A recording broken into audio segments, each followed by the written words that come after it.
Good morning.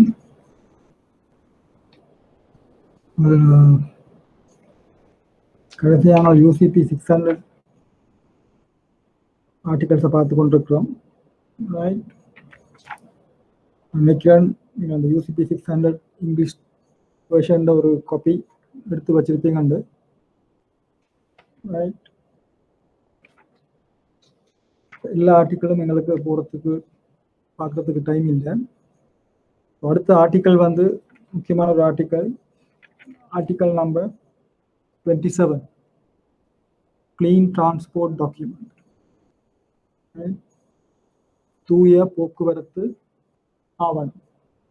உங்களோட கேள்வியிலையும் கேட்டது தூய போக்குவரத்து ஆவணம் என்றால் என்னென்று உங்களை முதலாவது கேள்வியில கேட்டது. அதுக்கு பதில் உங்களுடைய இந்த யூசிபி ஆர்டிக்கல் 27 ஒரு ஆர்டிக்கல் 27 பார்த்தீங்கன்னா bank will only accept clean transport document. அது ஒரு தூய போக்குவரத்து ஆவணத்தை மட்டும்தான் ஒரு வங்கி ஏற்றுக்கொள்ளும். அவங்களுக்கு தந்த அந்த எல்சி அப்ளிகேஷன், சில எல்சி அப்ளிகேஷனையும் பார்த்தீங்கன்னா அங்கே clean marine on board bill of lading தான் நாங்கள் எல்சியில் பில் ஆஃப் லேடிங் க்ளோஸாக போடுறோம். சரியா, அப்படி போட்டாலும் உண்மையில் டிரான்ஸ்போர்ட் டாக்குமெண்ட்டில் அங்கே ஹெட்டிங்கில் கிளீன் இருக்கா. சரி, அப்போ கிளீன்ண்டா என்னண்டா அவங்களுக்கு விளங்குவோம். உண்மையில் அங்கே பொருட்களை பற்றி ஏதாவது ஒரு குறைபாடு காணப்படுமாயின் அது அந்த போக்குவரத்து ஆவணத்தில் குறிப்பிடப்பட்டிருக்கும். ஏதாவது ஒரு வாசகம் பொருட்களின் குறை தொடர்பாக குறிப்பிடப்பட்டிருந்தால் அது நாங்கள் சொல்லுவோம் it's not a clean transport, ஒரு தூய போக்குவரத்து ஆவணமாக கருதப்பட மாட்டார். பில் ஆஃப் லேடிங்கில் எங்கேயும் உங்களுக்கு கிளீன் இருக்காது. நீங்கள் அந்த பொருட்களின் விவரணத்தை வாசித்து அறிந்து கற்பதன் மூலம் உங்களுக்கு தெரிந்து கொள்ள வேண்டும் அது ஒரு தூய போக்குவரத்து ஆவணமா இல்லையா. உதாரணமாக நீங்கள் ஆயில் இம்போர்ட் பண்றீங்கன்னு வச்சுக்கொள்வோம். ஏதாவது ஒரு பேரல் அங்க லீக் பண்ணுதுண்டு, இல்லாட்டி நீங்கள் அயன் இரும்பு இம்போர்ட் பண்றீங்க, அங்க ஒரு குறிப்பிட்ட அளவான அந்த இரும்பு துருப்பிடித்திருக்கும். அப்படி ஏதாவது பொருட்களின் தரத்தில் அல்லது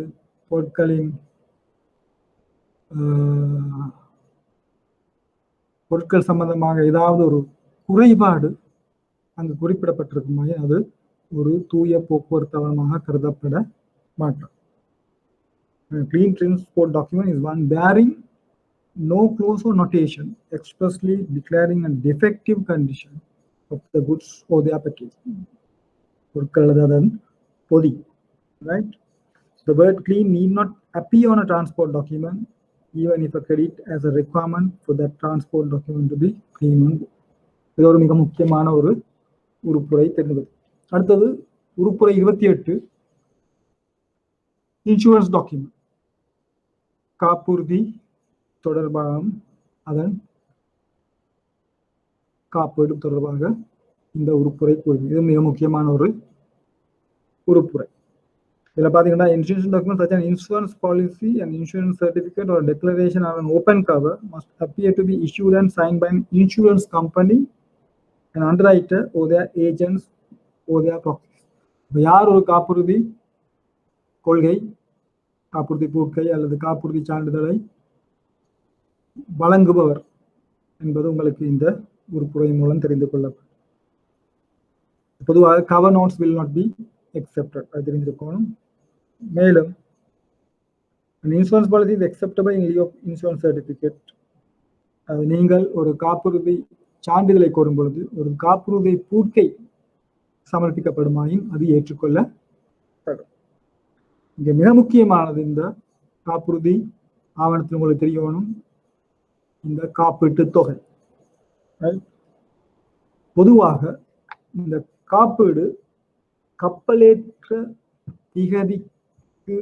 கப்பலேற்றிய திகதியை கவர் பண்ணும் விதமாக இந்த இன்சூரன்ஸ் டாக்குமெண்ட் நீங்கள் எடுக்கும். உதாரணத்துக்கு ஷிப் அண்ட் டேட் எல்சியில் உங்களோட ஷிப் அண்ட் டேட் வந்து 20th அக்டோபராக இருந்தால் உங்களுடைய இன்சூரன்ஸ் கவர் 21st அக்டோபராக இருந்தால் அது அந்த ஷிப் அண்ட் டேட்ல இருந்து உங்களுக்கு அந்த கவர் இருக்கா. ஏதாவது அன்றைக்கு 20th ஏதாவது நடந்தால் உங்களுக்கு அந்த இழப்பீட்டை காப்பீட்டை பெற்றுக்கொள்ள முடியாமல் இருக்கும். ஆகவே அந்த ஷிப் அண்ட் டேட்ல இருந்து இஃபெக்டிவ் ஆகிற மாதிரி உங்களோட இன்சூரன்ஸ் பாலிசி அல்லது சர்டிபிகேட் அந்த டேட் இருக்க வேண்டும். அதான் சொல்லியிருக்கு, date of the insurance document must be no later than the date of shipment unless it appears from the insurance document that the cover is effective from a date not later than the date of shipment.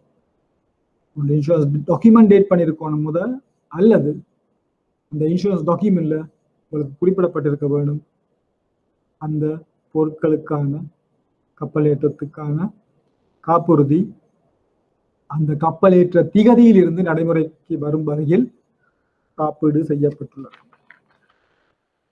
பிற மிக முக்கியமானதான் பொதுவாக உங்களுக்கு தெரியும் வர்த்தக விலை பட்டியலின் பெறுமதியின் 10% அதிகமாக, அதாவது 110% உங்களுடைய காப்பீட்டு பெறுமதி இருக்க வேண்டும். சரியா?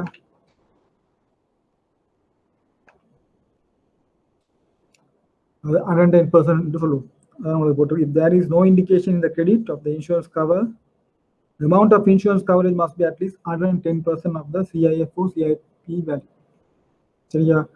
நீங்கள் எல்சி ஓபன் பண்ண நேரம் இன்வாய்ஸ் வேல்யூ 25% அடிஷனல் கவர் வேணும் என்று குறிப்பிடலாம்.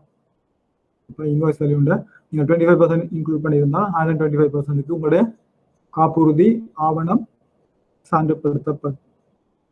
அப்படி நீங்கள் ஒரு சதவீதத்தை குறிப்பிடாமல் இருந்தால் இந்த உறுப்புரைக்கு அமைவாக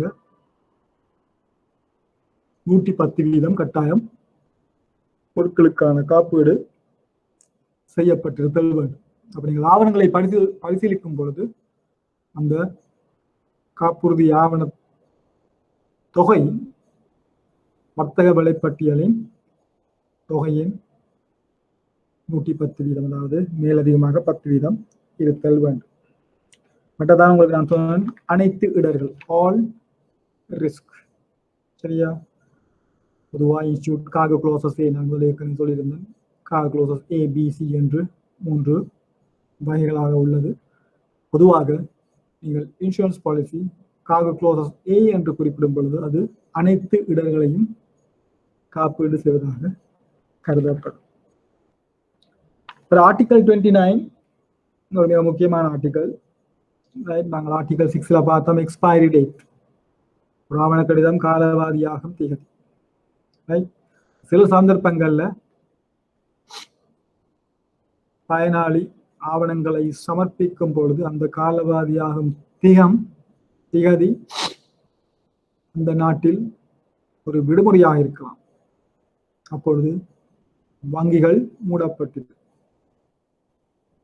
ஆகையால் அடுத்து வரும் வங்கி அலுவலக தினத்திலேயே ஆவணங்கள் சமர்ப்பிக்கப்படும். இதுதான் இந்த ஆர்டிகல் 29 சொல்லுது, எக்ஸ்டென்ஷன் ஆஃப் எக்ஸ்பைரி டேட். அது காலவாதியாகும் தினத்தை நீடித்து ஆட்டோமேட்டிக்கலி அடுத்த வர ஒர்க்கிங் டே, அதாவது வங்கி அலுவலக தினத்துக்கு அது நீடிக்கப்படும். மேலும் அந்த ஆவணங்களை சமர்ப்பிக்கும் நாமினேட்டட் வங்கி, நியமிக்கும் பட்ட வங்கி நமது கவரிங் ஷெடியூல்ல அது தொடர்பான ஒரு வாசகத்தை குறிப்பிட வேண்டும். ஆனால் இந்த நீடிப்பு கப்பலேற்ற திகதிக்கு அனுமதி அளிக்கப்பட மாட்டோம். டேட் ஆஃப் ஷிப்மெண்ட் அது எல்சி நீங்கள் குறிப்பிடப்பட்ட திகதிக்கு ஏற்ற வகையில் உரிய திகதியில் கப்பலேற்றம் நடைபெற வேண்டும். அந்த கப்பலேற்றம் நீடிக்கப்பட மாட்டாது. எக்ஸ்பைரி டேட் அது ஞாபகம் இருக்கும். ஆர்டிகல் 13 உங்களுக்கு அந்த டாலரன்ஸை பத்தி கேட்குது. ரைட்,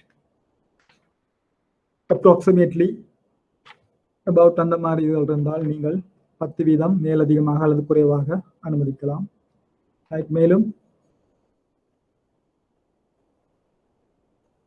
5% குவான்டிட்டி தொடர்பாக கூறப்பட்டிருக்கும். அந்த ஆர்டிகளையும் வாசித்து தெரிந்து கொள்ளுங்கள். ஆர்டிகல் 31 பகுதி வரைவு அல்லது கப்பலேற்றம். பொதுவாக நீங்கள் எல்சியில குறிப்பிடாவிட்டால் உறுப்புரை 31 அமைவாக எப்பொழுதும் பகுதி கப்பலேற்றங்கள் அனுமதிக்கப்பட்டதாக கருதப்படும். பிறகு ஆர்டிகல் 32 இன்ஸ்டால்மெண்ட் டிராயிங் ஷிப்மெண்ட்ஸ்.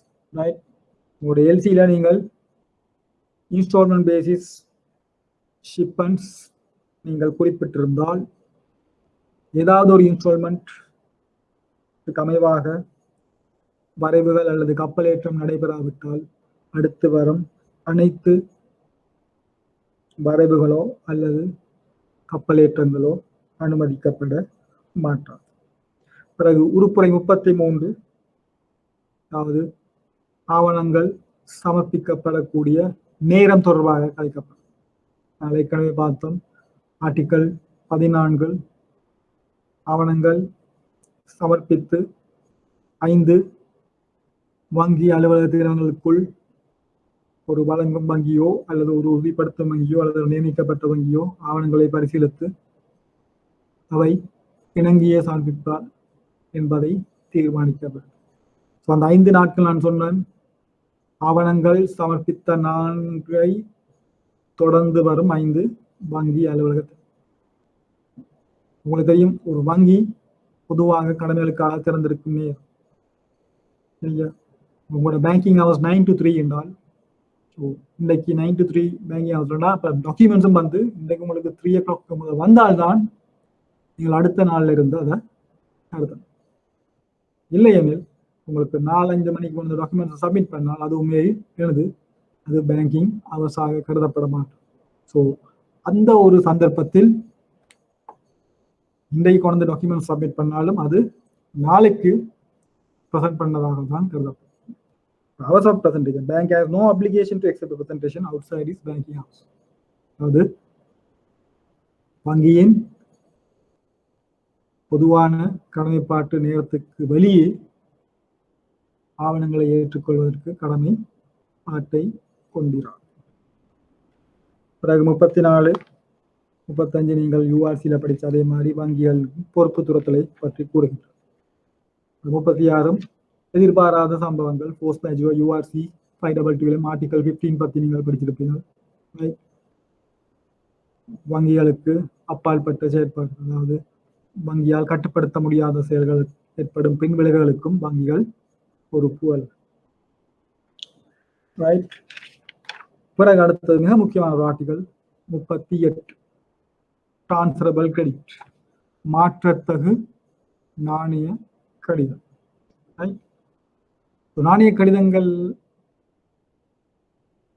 பல வகை உண்டு. ரைட். முதல் நாள் பார்த்தோம் கன்ஃபார்ம் அன்கன்ஃபார்ம், மீட்கத்தக்க மீட்க முடியாத ஆவண கடிதம். யூசிபி 500 இரண்டுமே இருந்தது, ரிவோக்கபிள் அண்ட் இர்ரிவோக்கபிள். இப்போ யூசிபி 600 பிரகாரம் எல்லாமே மீட்க முடியாத ஆவண கடிதம், இர்ரிவோக்கபிள். பிறகு கன்ஃபார்ம் அன்கன்ஃபார்ம், உறுதிப்படுத்தப்பட்ட உறுதிப்படுத்தப்படா.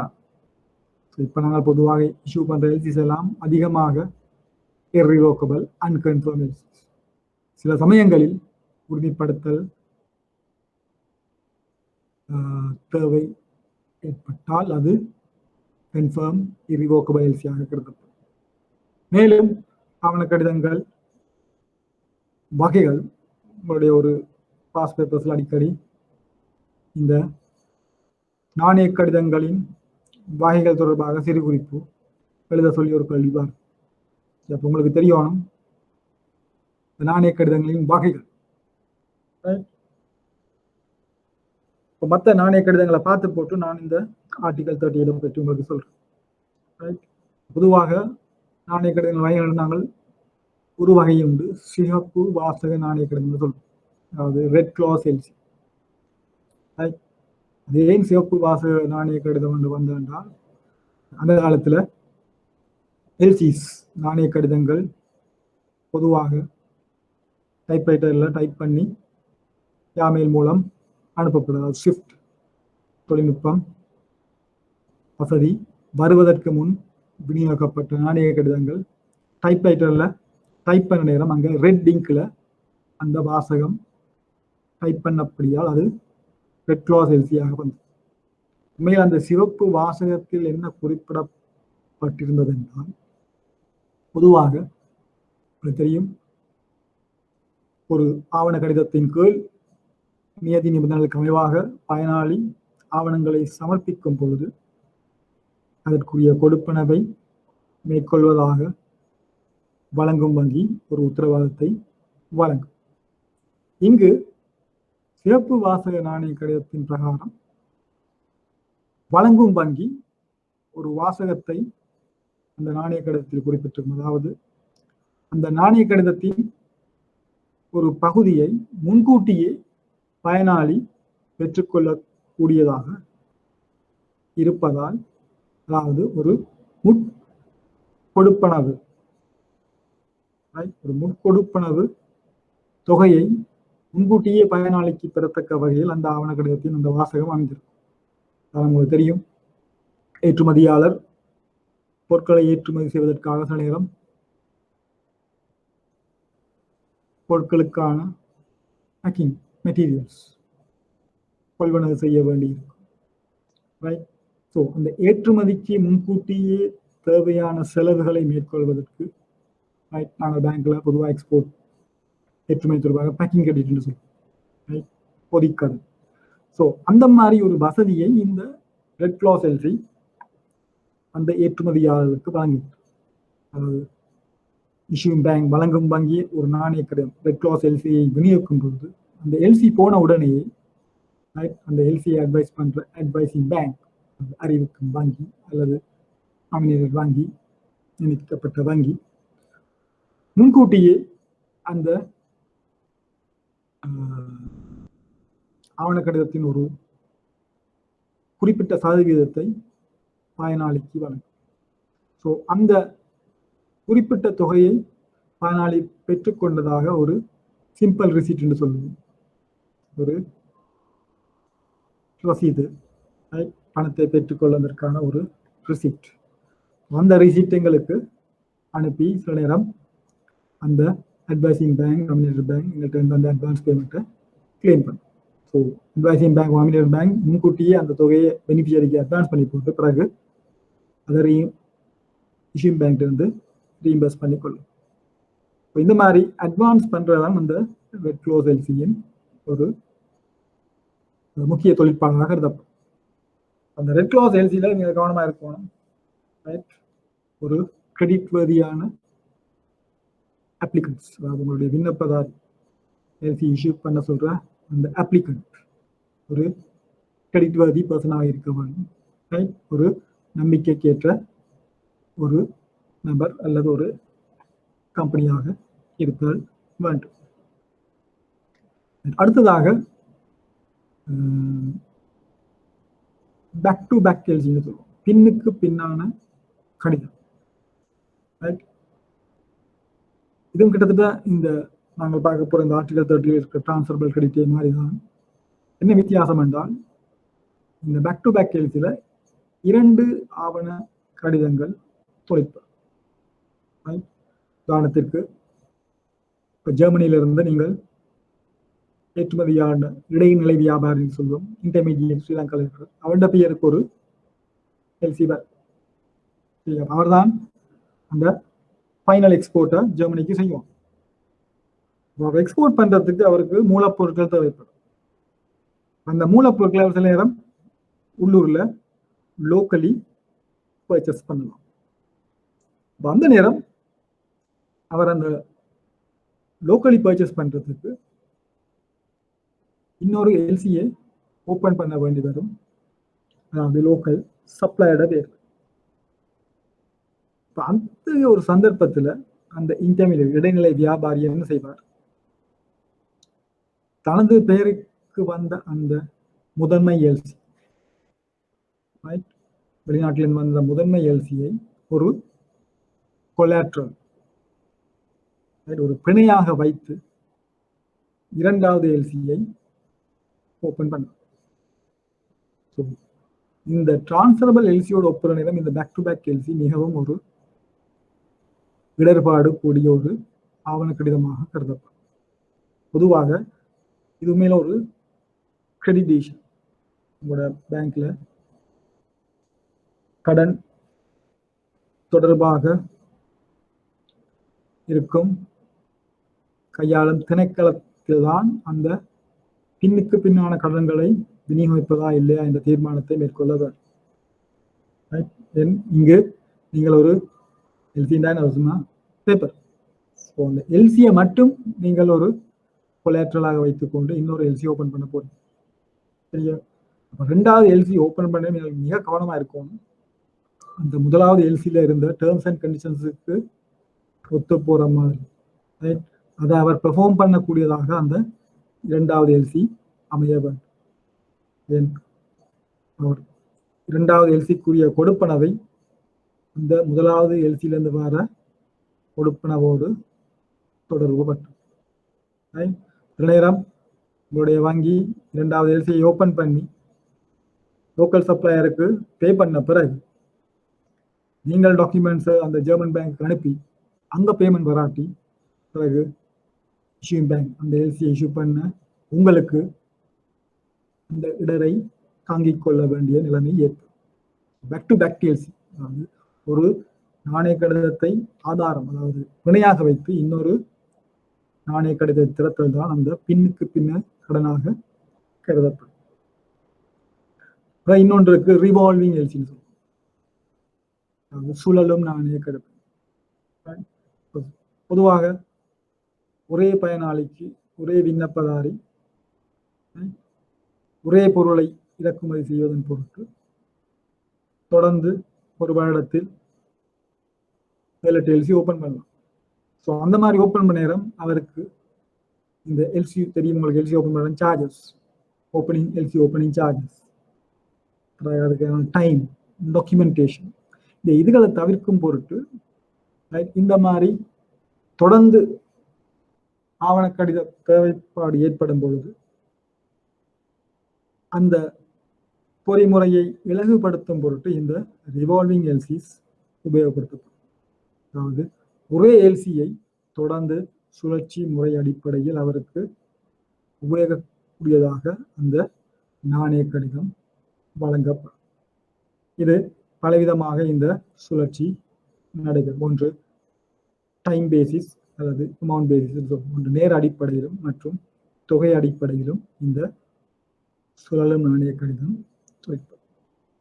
இப்போ இந்த நாணய கடிதங்களின் வகைகள் தொடர்பான கூட உங்களுக்கு ஷார்ட் நோட்ஸாக இருக்கிறது, நான் ஒரு வரையா அனுப்பி விடுறேன் உங்களுக்கு இந்த டைப்ஸ் ஆஃப் எல்சிஸ். ரைட், இந்த ஆர்டிகல் 30 மிக முக்கியமான ஒரு ஆர்டிகல், டிரான்ஸ்ஃபரபிள் எல்சி, அதாவது மாற்றத்தகு நாணய கடிதம். இதன் பிரகாரம் டிரான்ஸ்ஃபரபிள் எல்சி ஆர்டிகல் 30 இங்கே நான் அதே உதாரணத்தை எடுத்தால்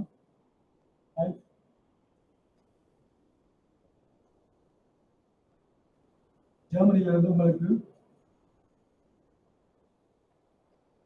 எல்சி ஒன்று வரும்.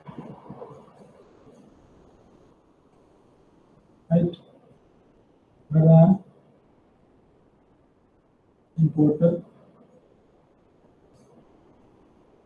exporter. Right? இந்த டாய்ச் பேங்க் ஜெர்மனியிலிருந்து உங்களுடைய வாடிக்கையாளர் ஏற்றுமதியாளர்களுக்கு $1 million எல்சி உள்ளது.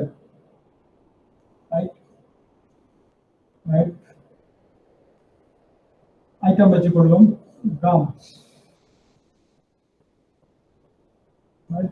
கூட garments ட்ரேட்ல இந்த டிரான்ஸ்ஃபரபிள் எல்சியின் பிரயோகம் கூட நாங்கள் பார்க்கலாம்.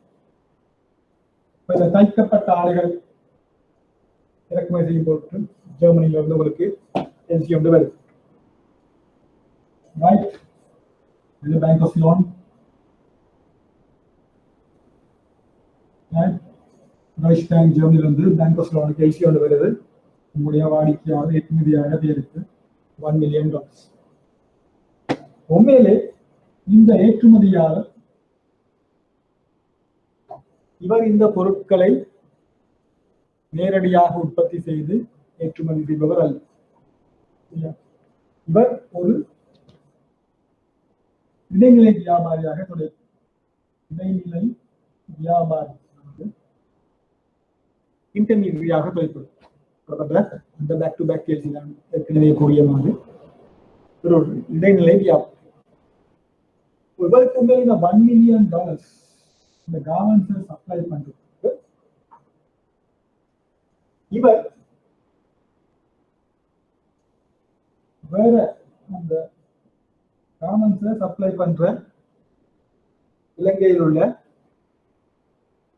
சப்ளையர்ஸோடு தொடர்பு கொண்டு அவற்றை கொள்வனவு செய்து இந்த ஜெர்மனியில் உள்ள இறக்குமதியாளருக்கு வழங்கும் ஒரு முறையாக இந்த மாற்றத்தக்க நாணயம் கடிதம் தொழில். இங்க இந்த பெனிஃபிஷரி நாம சொல்லுவோம் ஃபர்ஸ்ட் பெனிஃபிஷரி, முதலாம் பயனர். அதுதான் இந்த நாணய கடிதத்தின் கீழ் உள்ள முதலாம் பயனர். இவர் என்ன செய்வார்? ஏற்கனவே நாம் எல்சி மூலம் சொன்னேன், எல்சி ஒன்று ஓபன் பண்ண அதை எப்போ CP 600 பிரகாரம் அது மீட்கப்பட்ட முடியாத நாணய கடிதம். அது ஒரு மாற்றத்தக்க நாணய கடிதமாக நீங்கள் உபயோகிக்க வேண்டுமானால் கட்டாயம் அதோடு சேர்த்து டிரான்ஸ்ஃபரபிள் என்ற கட்டாயம் டிரான்ஸ்ஃபரபிள். irrevocable டிரான்ஸ்ஃபரபிள் இருந்தால் மட்டும்தான் நீங்கள் அந்த எல்சியை டிரான்ஸ்ஃபர் பண்ணலாம், அதாவது மாற்றத்தக்கக்கூடியதாக இருக்கும். ஜெர்மனியில் வர எல்சி உங்களுக்கு டிரான்ஸ்ஃபரபிள் எல்சியாக இருக்கும்.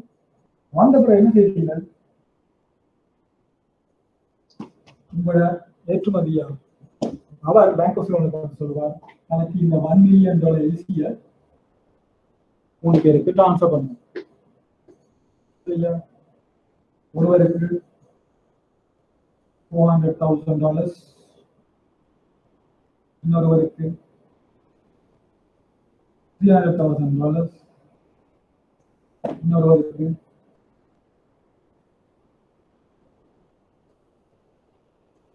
$275,000, மொத்தம் $975,000 மூன்று பேருக்கு டிரான்ஸ்ஃபர் பண்ணும். இந்த 3 பேர் நான் சொல்லுவோம் செகண்ட் பெனிஃபிஷியரி, இதெல்லாம் இரண்டாம் பயனாளி. ஒன்று செகண்ட் பெனிஃபிஷியரி ஒரு நபராக இருக்கலாம், அவர் முழு ஆடைகளையும் அவர் ஒரு நபரிடமிருந்து செய்யலாம், அல்லது 2 நபர்களாக இருக்கலாம், அல்லது 3. இந்த செகண்ட் பெனிஃபிஷியரி இரண்டாம் பயனாளிகள் 3-4 பேர் இருக்கலாம். இங்க மொத்தம் $975,000 அவர் இந்த $1 மில்லியன் எல்சி அவர் டிரான்ஸ்ஃபர் பண்ணி போட்டு இறுதியாக அவர் $1 மில்லியன்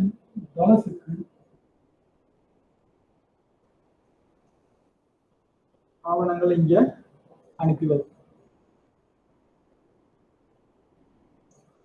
ரைட், அந்த உண்மையில் அந்த டிஃபரன்ஸ் $25,000 அவருடைய ப்ராஃபிட்டாக கருதும்.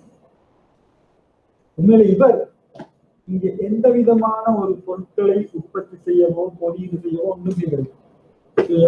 இதெல்லாம் சிறந்த இந்த இரண்டாம் பயன். அவர் இங்கிருந்து வார ஆவணங்கள், அதாவது இந்த 3 நபர்களிடமிருந்து பெறப்படும் ஆவணங்கள், இது செலான் பேங்க் கஸ்டமரா இருக்கலாம், இது கமர்ஷியல் பேங்க் கஸ்டமரா இருக்கலாம், HMD கஸ்டமரா இருக்கலாம். இவர் இங்க வந்தோன்னா பேங்க் ஆஃப் லோனுக்கு சொல்லுவார் இந்த அமௌண்ட்டை இங்கே ட்ரான்ஸ்ஃபர் பண்ணும், இந்த அமௌண்ட்டை இந்த பேங்க்கு ட்ரான்ஸ்ஃபர், இந்த அமௌண்ட்டை இந்த பேங்க். அவர் அறிவுறுத்தல் கொடுப்பார். அந்த ட்ரான்ஸ்ஃபர் பண்ணது தான் நாம இருக்கிறோம் 5 விடயங்கள். மிக முக்கியமான அந்த விடயங்கள் உங்களுடைய ஆர்டிக்கல்ல சொல்லியிருக்கு. உதாரணத்துக்கு இந்த என்சி அமௌண்ட் தொகை குறைக்கப்படும். 5 விடயங்கள் குறைக்கப்படும். இந்த என்சி அமௌண்ட், ரைட், மற்றும் unit price, right, expiry date, சரியா, ஒன்று இந்த நாணயத்தின் தொகை குறைக்கப்படும். 2 ஒரு அலகின் விலை குறைக்கப்படும். 3வது காலவாரியாகும் திகதி குறைக்கப்படும். பிரசன்டேஷன் பீரியட் குறைக்கப்படும். லேட்டஸ்ட் ஷிப்மெண்ட் டேட் குறைக்கப்படும். இதுதான் உங்களுடைய அடிக்கடி கேட்கிறது, முதலாவது கேள்வியை கேட்கிறது. இந்த யூசிசி ஆர்டிகல் 38ல அந்த மாற்றத்தகு நாணயத்தில் மாற்றக்கூடிய விடயம், சரியா.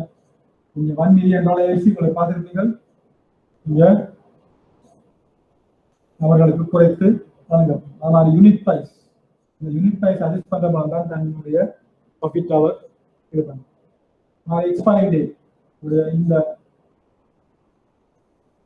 இம்போர்ட் எல்சி ஜெர்மன்ல வந்து LC expiry date 30th October ஆகுது, சரியா. இவர்தான் இந்த எல்சியின் கீழ் ஆவணங்களை சமர்ப்பிக்கும். 30ஆம் தேதிக்கு முதல் ஆவணங்களை சமர்ப்பிக்கும். அவர் இங்க இந்த எல்சியை டிரான்ஸ்ஃபர் பண்ற நேரம் அவர் சொல்லுவார் எக்ஸ்பைரி டேட் 20th அக்டோபர். இவர்கள் 20th அக்டோபருக்கு எப்படியாவது இந்த ஆவணங்களை பேங்க் ஆஃப் லோனுக்கு சப்மிட் பண்ணியா. 20th அக்டோபர் எல்லாம் சப்மிட் பண்ண பிறகு இவர் என்ன செய்வார், நம்மள ரெண்டு வார அந்த இன்வாய்ஸ், 3 பேர் இந்த வார இன்வாய்ஸை சப்ஸ்டியூட் பண்ணி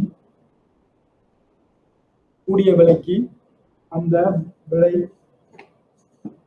பட்டியல்களுடன் ஆவணங்களை இந்த ஜெர்மன் பேங்குக்கு பிறகு இதற்கு இந்த வார கொடுப்பனவு இந்த 1 மில்லியன் வந்த பிறகு இந்த 1 மில்லியன்ல இவர் இந்த 3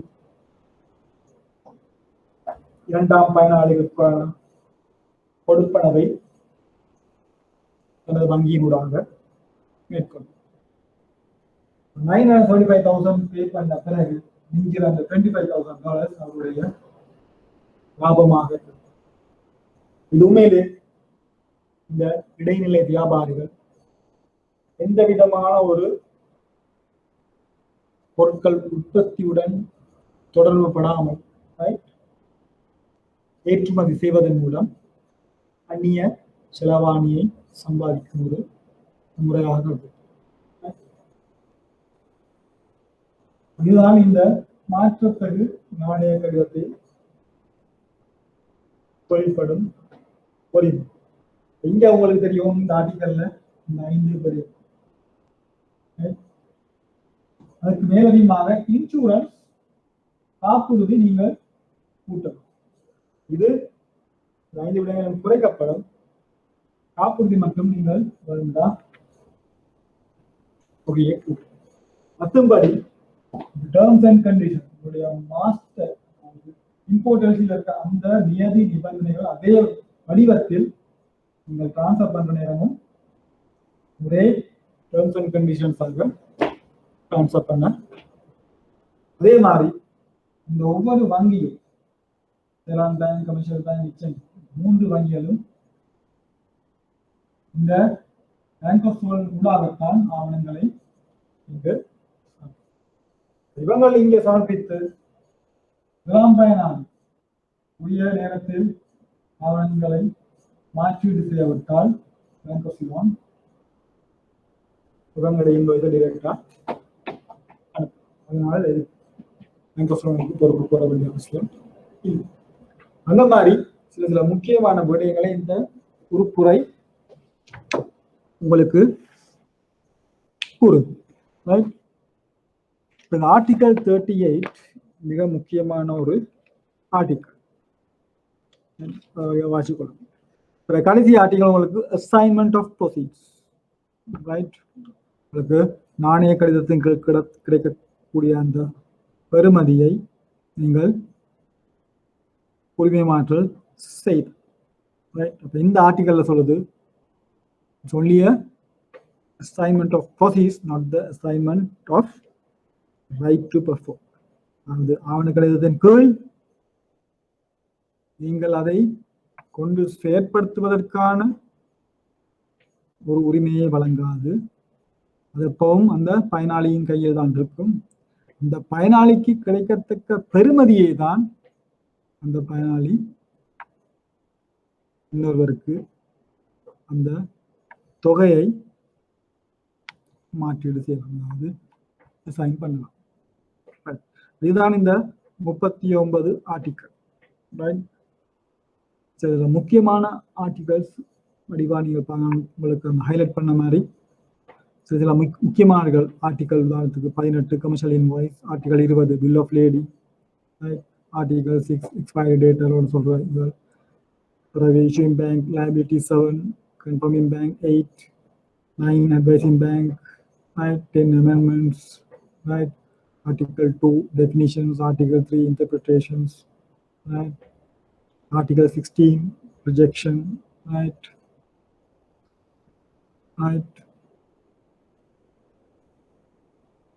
அந்த மாதிரி ஆர்டிகல் 38 ட்ரான்ஸ்ஃபரபிலிட்டி, அந்த மாதிரி முக்கியமான ஆர்டிகல்ஸை நீங்கள் வடிவா எக்ஸாமுக்கு படிச்சுக்கணும். சொன்னால் UCP 600 கொஞ்சம் கடினமான ஒரு பகுதி. UCP 600 ஒரு 2-3 முறை வடிவா வாசிச்சு அந்த ஆர்டிக்கல்ல என்ன சொல்லியிருக்கின்றத வடிவா விளங்கி கொள்ள வேண்டும். அடுத்து நான் போன கிளாஸ் உங்களுக்கு சொன்னேன் ஷிப்பிங் கேரண்டி.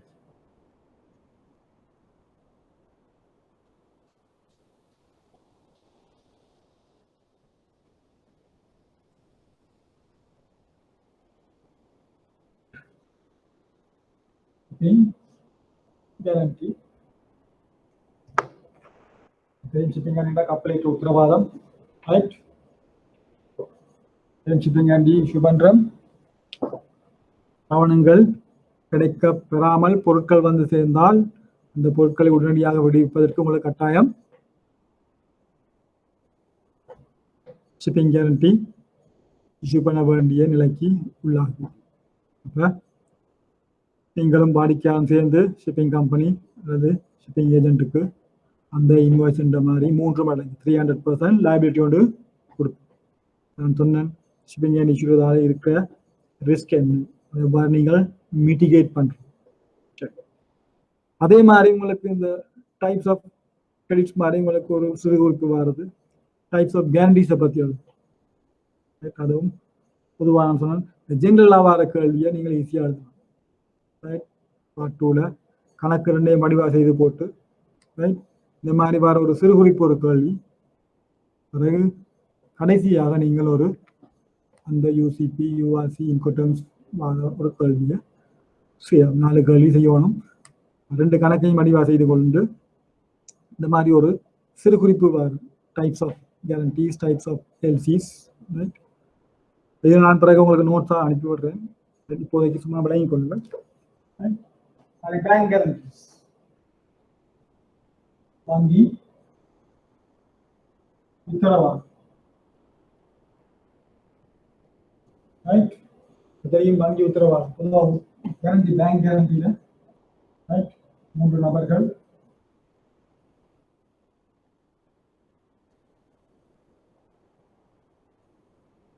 ரைட் applicant,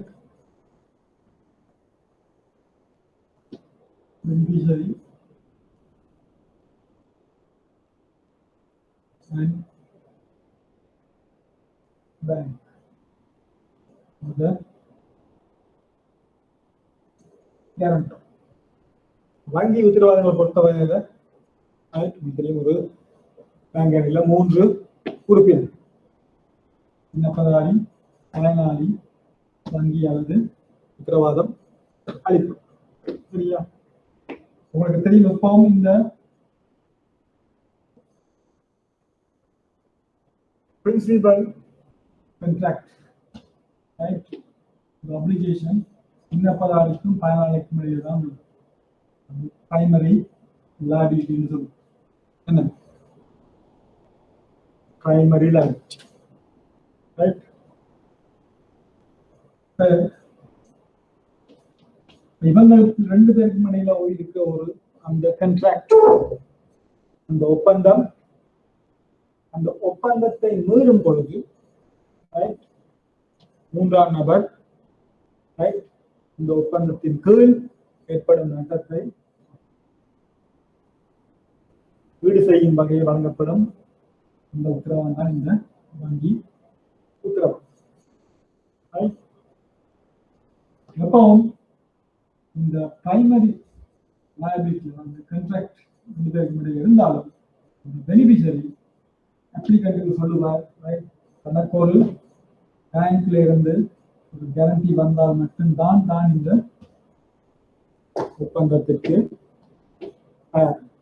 சரியா? அப்ளிகண்ட் பேங்க்ல ரிக்வெஸ்ட் பேங்க் ரிக்வெஸ்ட் பண்ணுவார். இந்த ரிக்வெஸ்டுக்கு அமைவாக வங்கி பயனாளியின் பெயரில் அந்த பேங்க் கேரண்டிய இஷ்யூ. இந்த பேங்க் கேரண்டியை தான் பலவிதமான டைப்ஸ் கேள்விப்பட்டிருக்கிறது. டெண்டர் அல்லது பிட் கேரண்டி என்னது கேள்வி முறை டெண்டர் ஓ பிட் கேரண்டி. மேலும் பெர்ஃபார்மன்ஸ் கேரண்டி செயற்பாட்டு முறை, பிறகு அட்வான்ஸ் பேமெண்ட் கேரண்டி முற்கொடுப்பனவு முறை, கஸ்டம்ஸ் கேரண்டி சுங்க முறை, கிரெடிட் கேரண்டி கடன் முறை, ரிட்டென்ஷன் பாண்ட்ஸ் தடுத்து வைத்தல் முறை. இந்த மாதிரி பலவிதமான பேங்க் கேரண்டி டைப்ஸ் உங்களுக்கு அடிக்கடி கேட்கிறது இந்த டெண்டர், பெர்ஃபார்மன்ஸ், அட்வான்ஸ் பேமெண்ட், சரியா? பட் இதால் தான் இந்த டைப்ஸ் ஆஃப் கேரண்டிஸ்னு சொல்லுவோம்.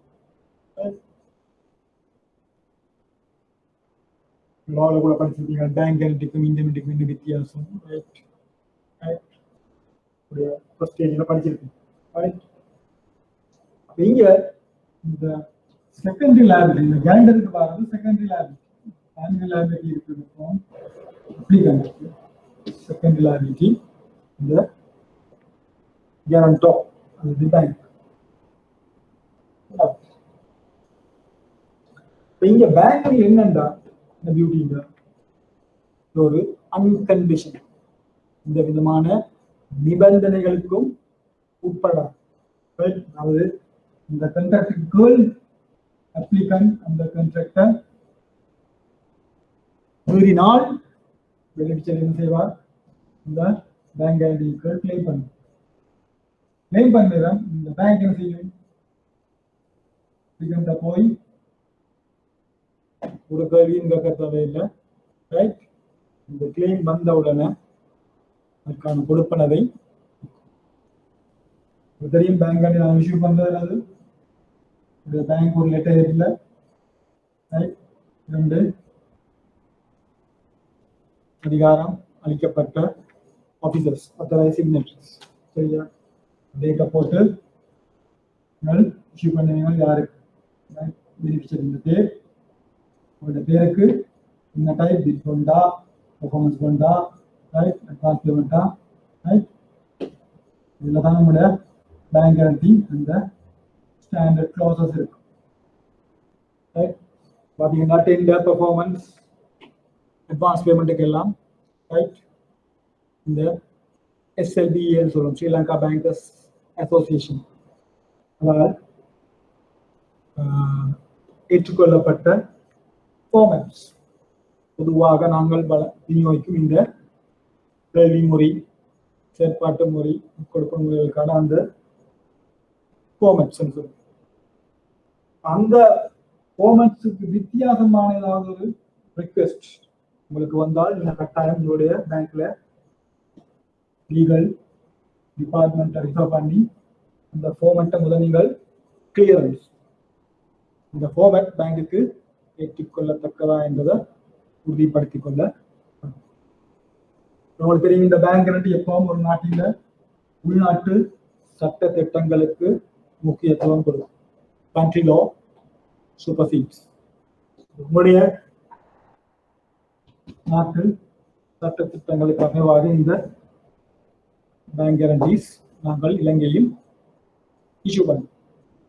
அதே மாதிரி இன்டர்நேஷனல் பேங்க் சர்வதேச ரீதியில் நாங்கள் இந்த பேங்க் கேரண்டி இஷ்யூ பண்ணினோம். அங்க உபயோகப்படுறதான் அந்த யூஆர்டிஜி யூனிஃபார்ம் ஆல்சோ டிமாண்ட் கேரண்டி. அங்கேயும் நாங்கள் பார்த்த மாதிரி யூஆர்சி யூசிபி இக்கோட்டர்ம்ஸ் அது மாதிரி அங்கேயும் யூஆர்டிஜி ரூல்ஸ். இந்த குறிப்பிட்ட கால இடைவெளிக்குள் எங்களுக்கு யூஆர்டிஜியை கவர் பண்ணுறதுக்கு டைம் இருக்காது. இதான் நான் உங்களுக்கு அந்த யூஆர்டிஜி ரூல்ஸ் அனுப்பி விடுறேன். என்னுடைய அட்வைஸ் யூஆர்டிஜியை பற்றி நீங்கள் கவலைப்பட தேவையில்லை. யூசிபியை விட இன்னும் சிக்கலான ஒரு ஏரியா தான் இந்த யூஆர்டிஜி. பார்ட் 2ல உங்களுக்கு போய் பண்ண தேவையில்லை. பார்ட் 1ல ஒரு கேள்வி வரலாம். அதுக்காக நீங்கள் கூட அந்த ரூல்ஸ் ஆர்டிகல்ஸ்ல மெனக்கிட வேண்டிய அவசியம் இல்லை.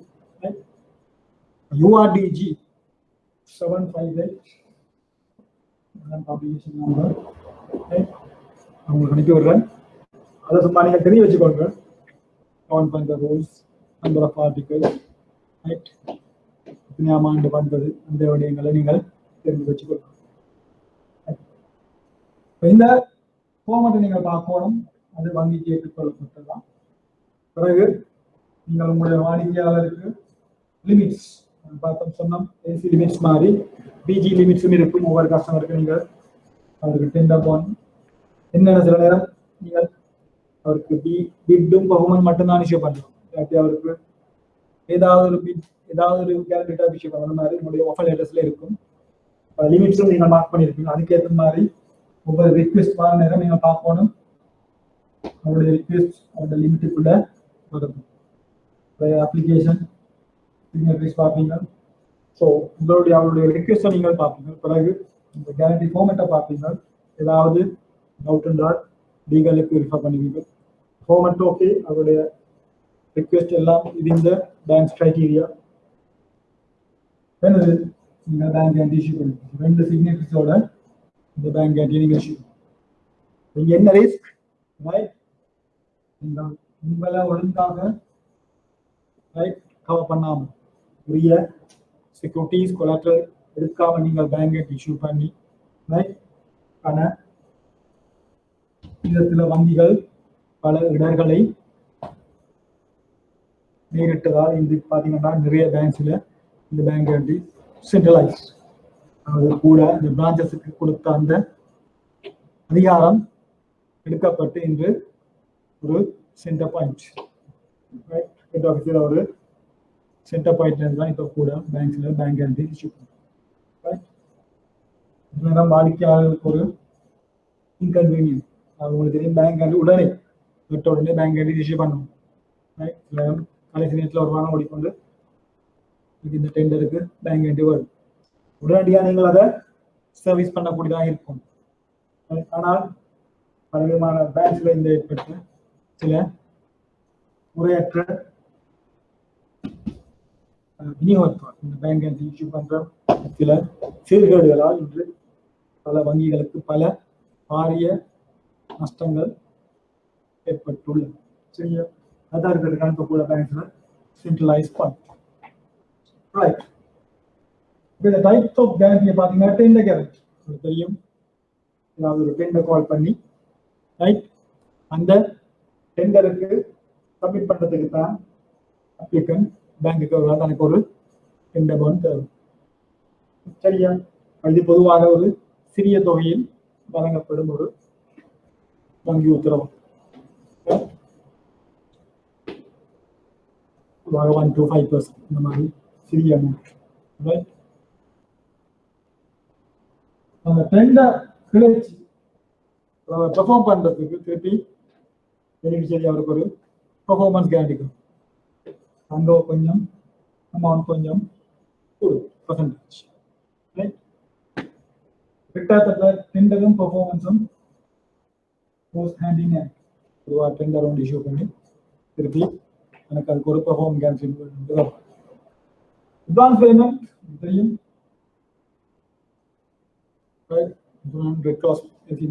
இங்கேயும் அட்வான்ஸ் பேமெண்ட் கேரண்டி. அதாவது அப்ளிகன்ட் இந்த கான்ட்ராக்டை செய்யறதுக்கு இந்த பயனாளியிடமிருந்து முன்கூட்டியே ஒரு தொகையை அட்வான்ஸாக பெற்றுக்கொள்ளும். சரியா? அந்த பெற்றுக்கொண்ட தொகையை காப்பீடு செய்யும் பொருட்டு தான் இந்த பெனிஃபிஷியரி அட்வான்ஸ் பண்ணுவார். ஆனால் எனக்கு ஒரு பேங்க்ல இருந்து இந்த தொகைக்கான அட்வான்ஸ் பேமெண்ட் கேரண்டி. நாங்கள் இந்த கேரண்டி இஷ்யூ பண்ண நேரம் இந்த கேரண்டில க்ளோஸ் போடுவோம். This advance payment should be credited to account number. உங்களுக்கு தெரியும் அவருடைய கணக்கில் இந்த அட்வான்ஸ் பேமெண்ட் வருதா இல்லை. அந்த அட்வான்ஸ் பேமெண்ட்டை பெற்றுக்கொண்ட பின்பு அவர் இந்த கான்ட்ராக்டை செய்யாவிட்டால் பெனிஃபிஷியரி இந்த அட்வான்ஸ் பேமெண்ட் கேண்டிடேட் பேங்க்ல. இன்னொரு மிக முக்கியமான விடயம் இந்த பேங்க் கேண்டிடேட்ல எக்ஸ்பைரி டேட். ஒவ்வொரு பேங்க் கேண்டிலையும் முக்கியமாக நீங்க கவனிக்க வேண்டியது எக்ஸ்பைரி டேட்.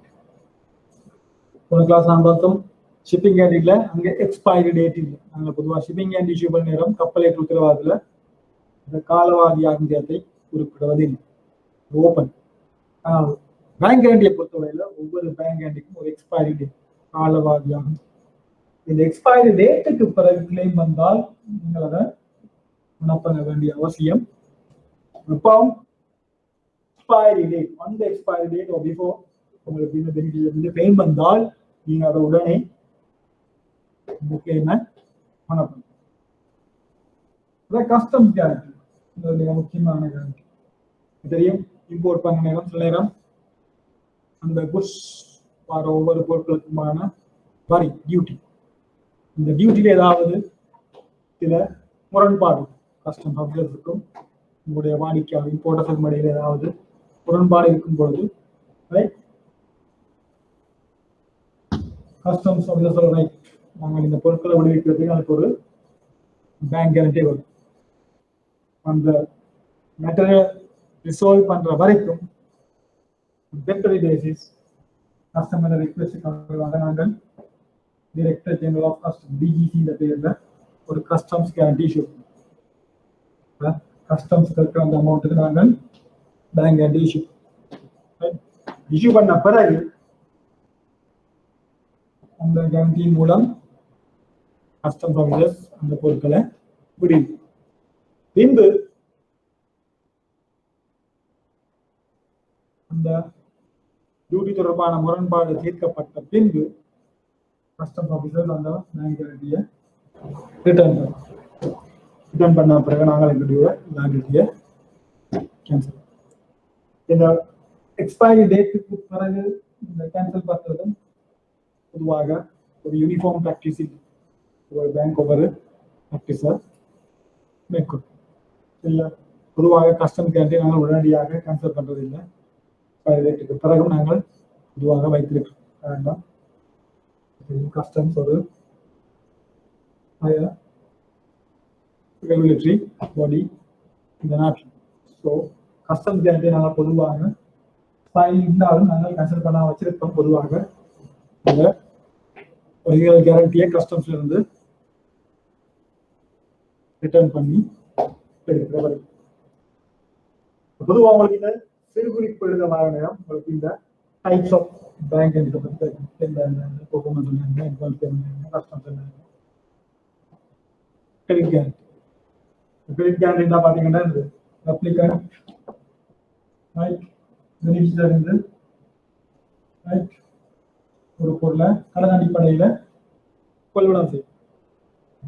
பொருட்களுக்கான கொள்வனவு கடன் அடிப்படையில் பெற்றிருப்பதை நாங்கள் கிரெடிட் கேரண்டி இஷ்யூ. சரியா? நாங்கள் இஷ்யூ பண்ற அந்த கிரெடிட் கேரண்டிக்கான வாங்கினர் உங்களுடைய வாடிக்கையாளருக்கு பொருட்களை கடனுக்கு வழங்கும். இவர் வித்து இந்த பொருட்களை கொடுப்பனவை செட்டில் பண்ணும். செட்டில் பண்ணாட்டி பெனிஃபிஷரி அந்த கிரெடிட் கேரண்டிகளை கிளைம் பண்ணும். சில நேரம் இந்த கிளைம் டபுள் பெனிஃபிட் எடுக்கும். இந்த கொடுப்பனையும் பெற்றுக்கொண்டு இந்த கேரண்டிகளை கிளைமும் பண்ணலாம். இல்லாட்டி இவர் வழங்கிய பொருட்கள் ஏதாவது குறைபாடு இருந்தால் ரைட் இவர் கிளைம் பண்ணுவார். இவர் வந்து எங்களுக்கு சொல்லுவார் கிளைமை ஓனர் பண்ணவும். பொதுவா கிளைம் ஒன்று வந்த பிறகு நாங்கள் இவருடைய அப்ளிகன் சொல்ற மாதிரி அதை ஓனர் பண்ணாம இருக்கிறோம். அந்த மாதிரி சந்தர்ப்பத்தில் இவர் ஒரு கோர்ட்ல இருந்து இன்ஜெக்ஷன் ஆர்டர் வந்து இந்த மாதிரி ஒரு இன்ஜெக்ஷன் ஆர்டர் வந்தால் நாங்கள் இந்த கிளைமை பே பண்ண முடியும். அதுவும் நாங்கள் பே பண்ணுறதுக்கு முதல் அந்த இன்ஜெக்ஷன் ஆர்டர் எங்களுக்கு வரும். இந்த மாதிரி ப்ராக்டிக்கல் இஷ்யூஸும் இந்த பேங்க் கேரண்டி சொல்கிறோம். பேங்க் கேரண்டி மிகவும் கவனமாக இருக்கும். அதனால இந்த ஃபெசிலிட்டியை மிஸ்யூஸ் பண்ணக்கூடாது. உரிய விதத்தில் உங்களுடைய இன்டர்னல் கண்ட்ரோல்ஸ் உள்ள கட்டுப்பாடுகளுக்கு அமைவாக நாங்கள் இந்த வங்கி உத்தரவாதங்களை விநியோகிக்க வேண்டும். இதுவும் உங்களுடைய ஒரு சிறு குறிப்பு கேள்வியாக வாழ்ந்த bank guarantees. Types of service பார்த்தோம். டைப்ஸ் ஆஃப் பேங்க் கேரண்டிஸ் பார்த்தோம். எல்சி டைப்ஸ்ல இன்னொரு எல்சி ஸ்டாண்ட் பை எல்சி.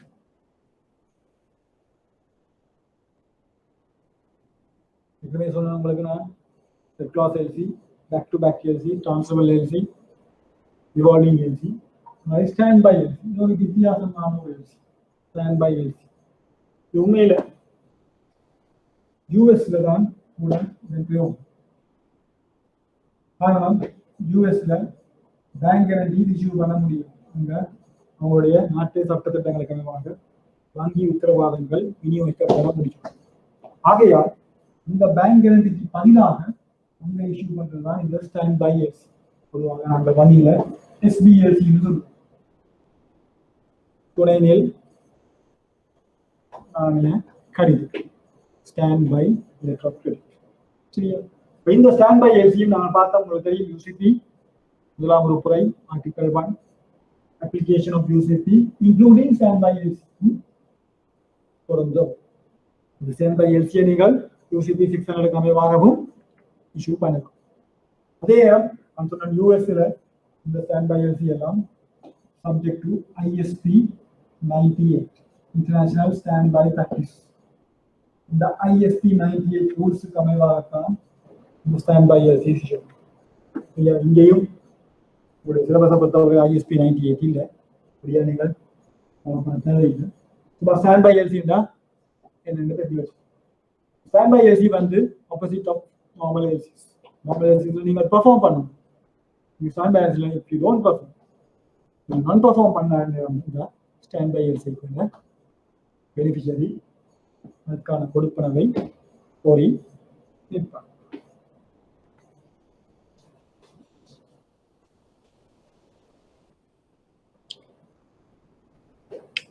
நினைக்கிறேன் அதிகமா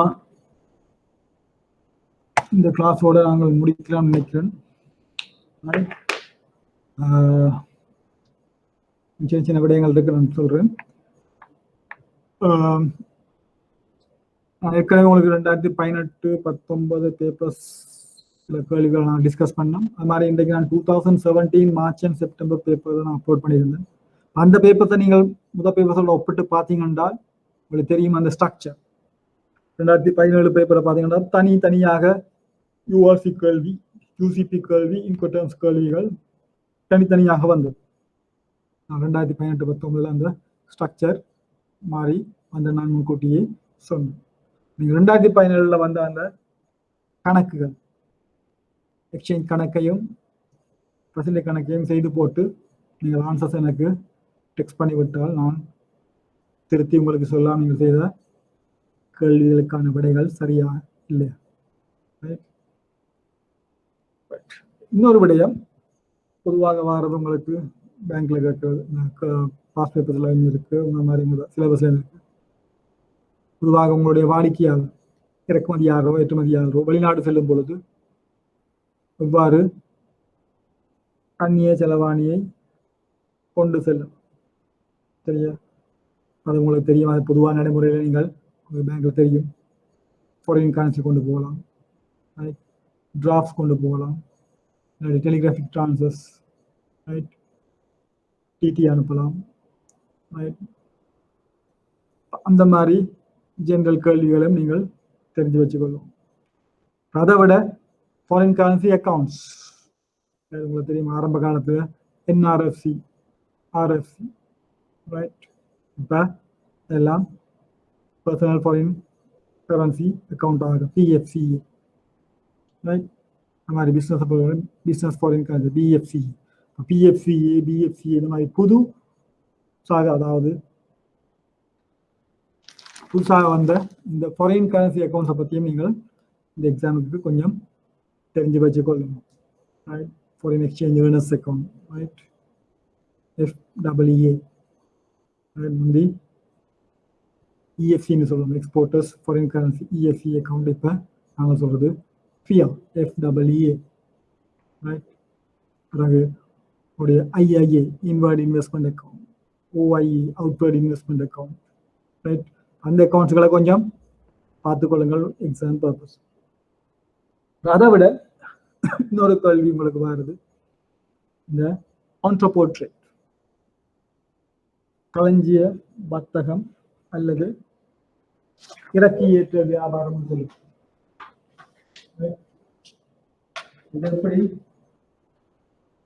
நடைபெறும் பார்ப்போம். ஆண்டர்பிரினியர் ட்ரேட்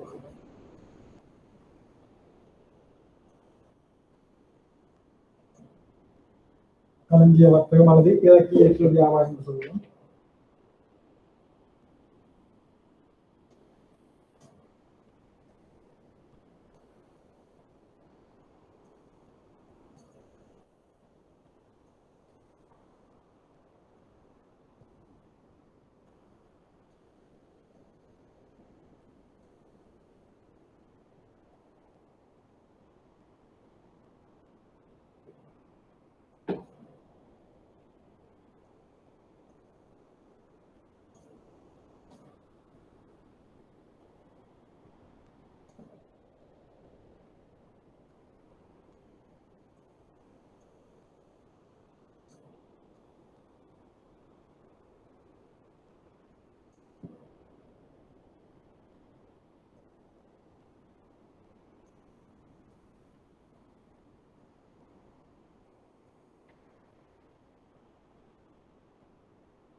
இதுதான் அந்த ஆண்டர்பிரினியர் ட்ரேட், இறக்கி ஏற்ற வியாபாரம் அல்லது களஞ்சிய வர்த்தகம். தமிழ்ல உங்களுக்கு வித்தியாசமான பெயர்கள்ல கேள்விப்பெறல வரலாம். ஆங்கிலத்தில் உங்களுக்கு தெரியாத கட்டாயம் ஆண்டர்பிரினியர் ட்ரேட். ஆண்டர்பிரினியர் ட்ரேட், இறக்கி ஏற்றம் அதுல இருக்கு. நாட்டில இருந்து இறக்குமதி செய்து அதை மீள் ஏற்றுமதி செய்யும். நான் இறக்கி ஏற்று இம்போர்ட் அண்ட் ரீஎக்ஸ்போர்ட். சரியா? உங்களுக்கு கேள்வி கேட்கிறது ஒன்றை என்ன அப்படி கேட்கும். ஒரு வந்திருக்கு ஒன்றை போட்டு என்றால் என்ன?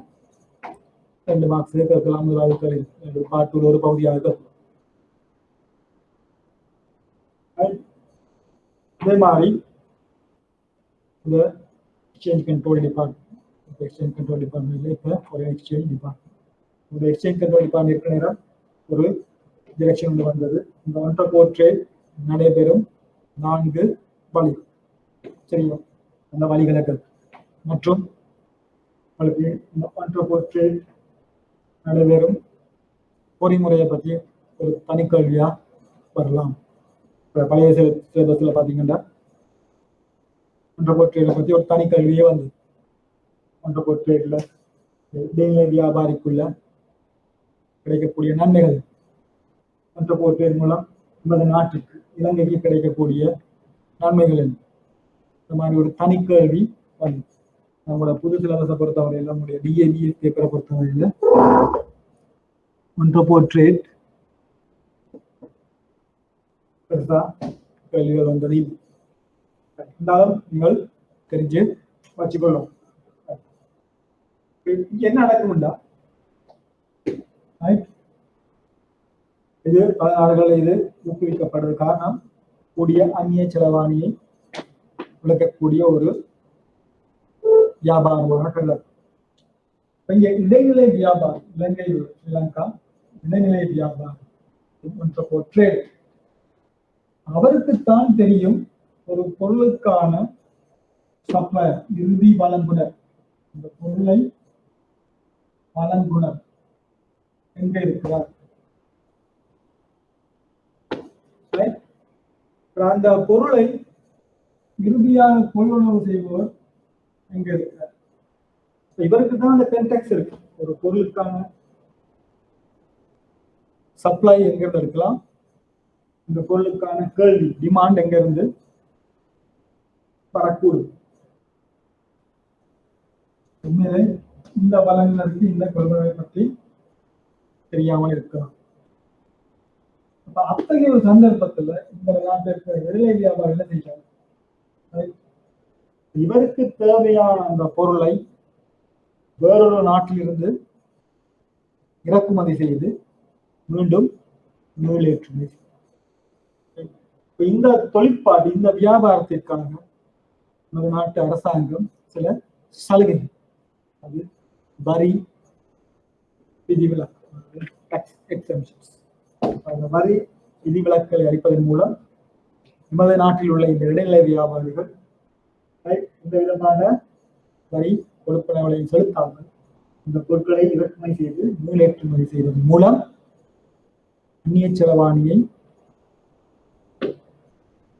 சம்பாதிக்கக்கூடிய வழிவகைகளை மேற்கொள்ளும். அதுக்காக இலங்கை அரசாங்கம் பலவிதமான வசதிகளை கூட இந்த இறக்கி ஏற்றல் வியாபாரத்தை முன்னேற்றுவதற்காக பல வித வசதிகளை வழங்குகிறது. இந்த உதாரணத்துல பாத்தீங்கன்னா இந்த சப்ளையர் துபாயில் இருக்கிற இந்த இம்போர்ட்டர் ஆஸ்திரேலியா.